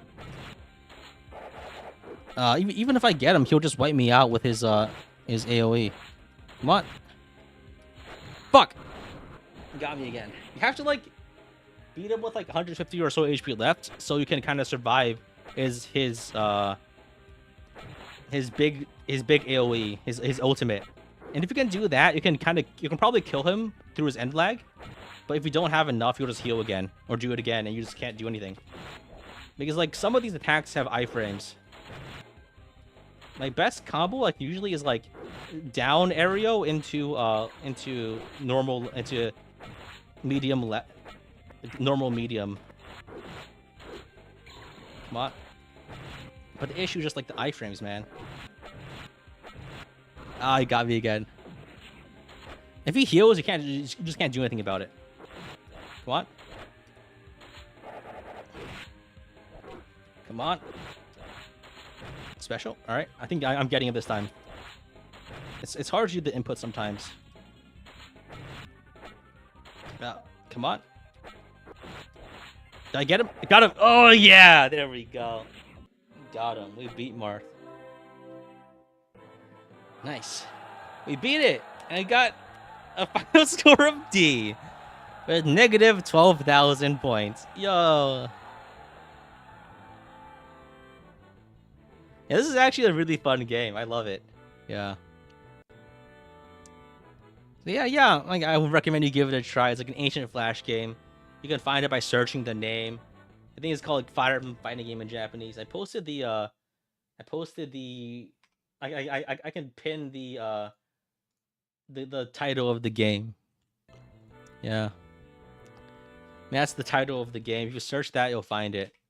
I think it's like the second option on the Flash Museum or the other some other place. But yeah. That's the game. I think now it just ends and you can't do anything. Yeah. If you start over, yeah. What you got? Oh yeah, I guess. Should I play as Marissa? I've never played Marissa. Like I don't like Marissa isn't as strong because her range is bad and she doesn't do any damage. And her combos are bad too. I think she has like her two specials are this anti-aerial, which is not very useful, and then this thing, which like if you do multiple inputs, you can combo this. But it's not. But you just constantly get interrupted with it most of the time. So it's like surprisingly hard. Like you can kind of in theory combo against some enemies, but like. And like I'm only getting this far because like I know the game and enemies, but her moveset isn't as good as Erika's. Because it's just not as strong.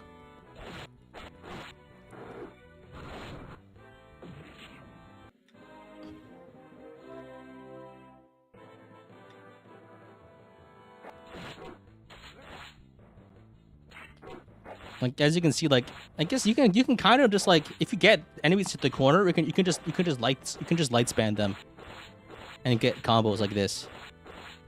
But like but every time you attack and the more combo you do, the more you get pushed away. So you can't really keep it up very long. And your range is so bad. This only works against the bad enemies because they don't have fast attacks. Like, against the hard enemies, you can't get away with that. Yeah, next up is the Sita fight. And I don't think I've ever beaten Sita with Marissa. Because your range is so bad and she can just combo you. The only reason, like, I got...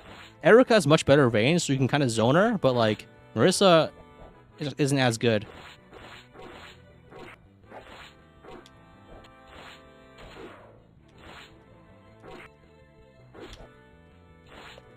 The special is also hard to input, yeah. Get good at micro walks, yeah. But then, like, when you lose, you get pushed all the way back here. It's like I didn't want to keep going with this because I couldn't beat Sita very easily with Marissa. It's like, yeah. So I think, yeah, if you like, oh, this actually works. If you keep walking, you attack, walk a little, walk, attack, what, pause, attack, pause. But then, like.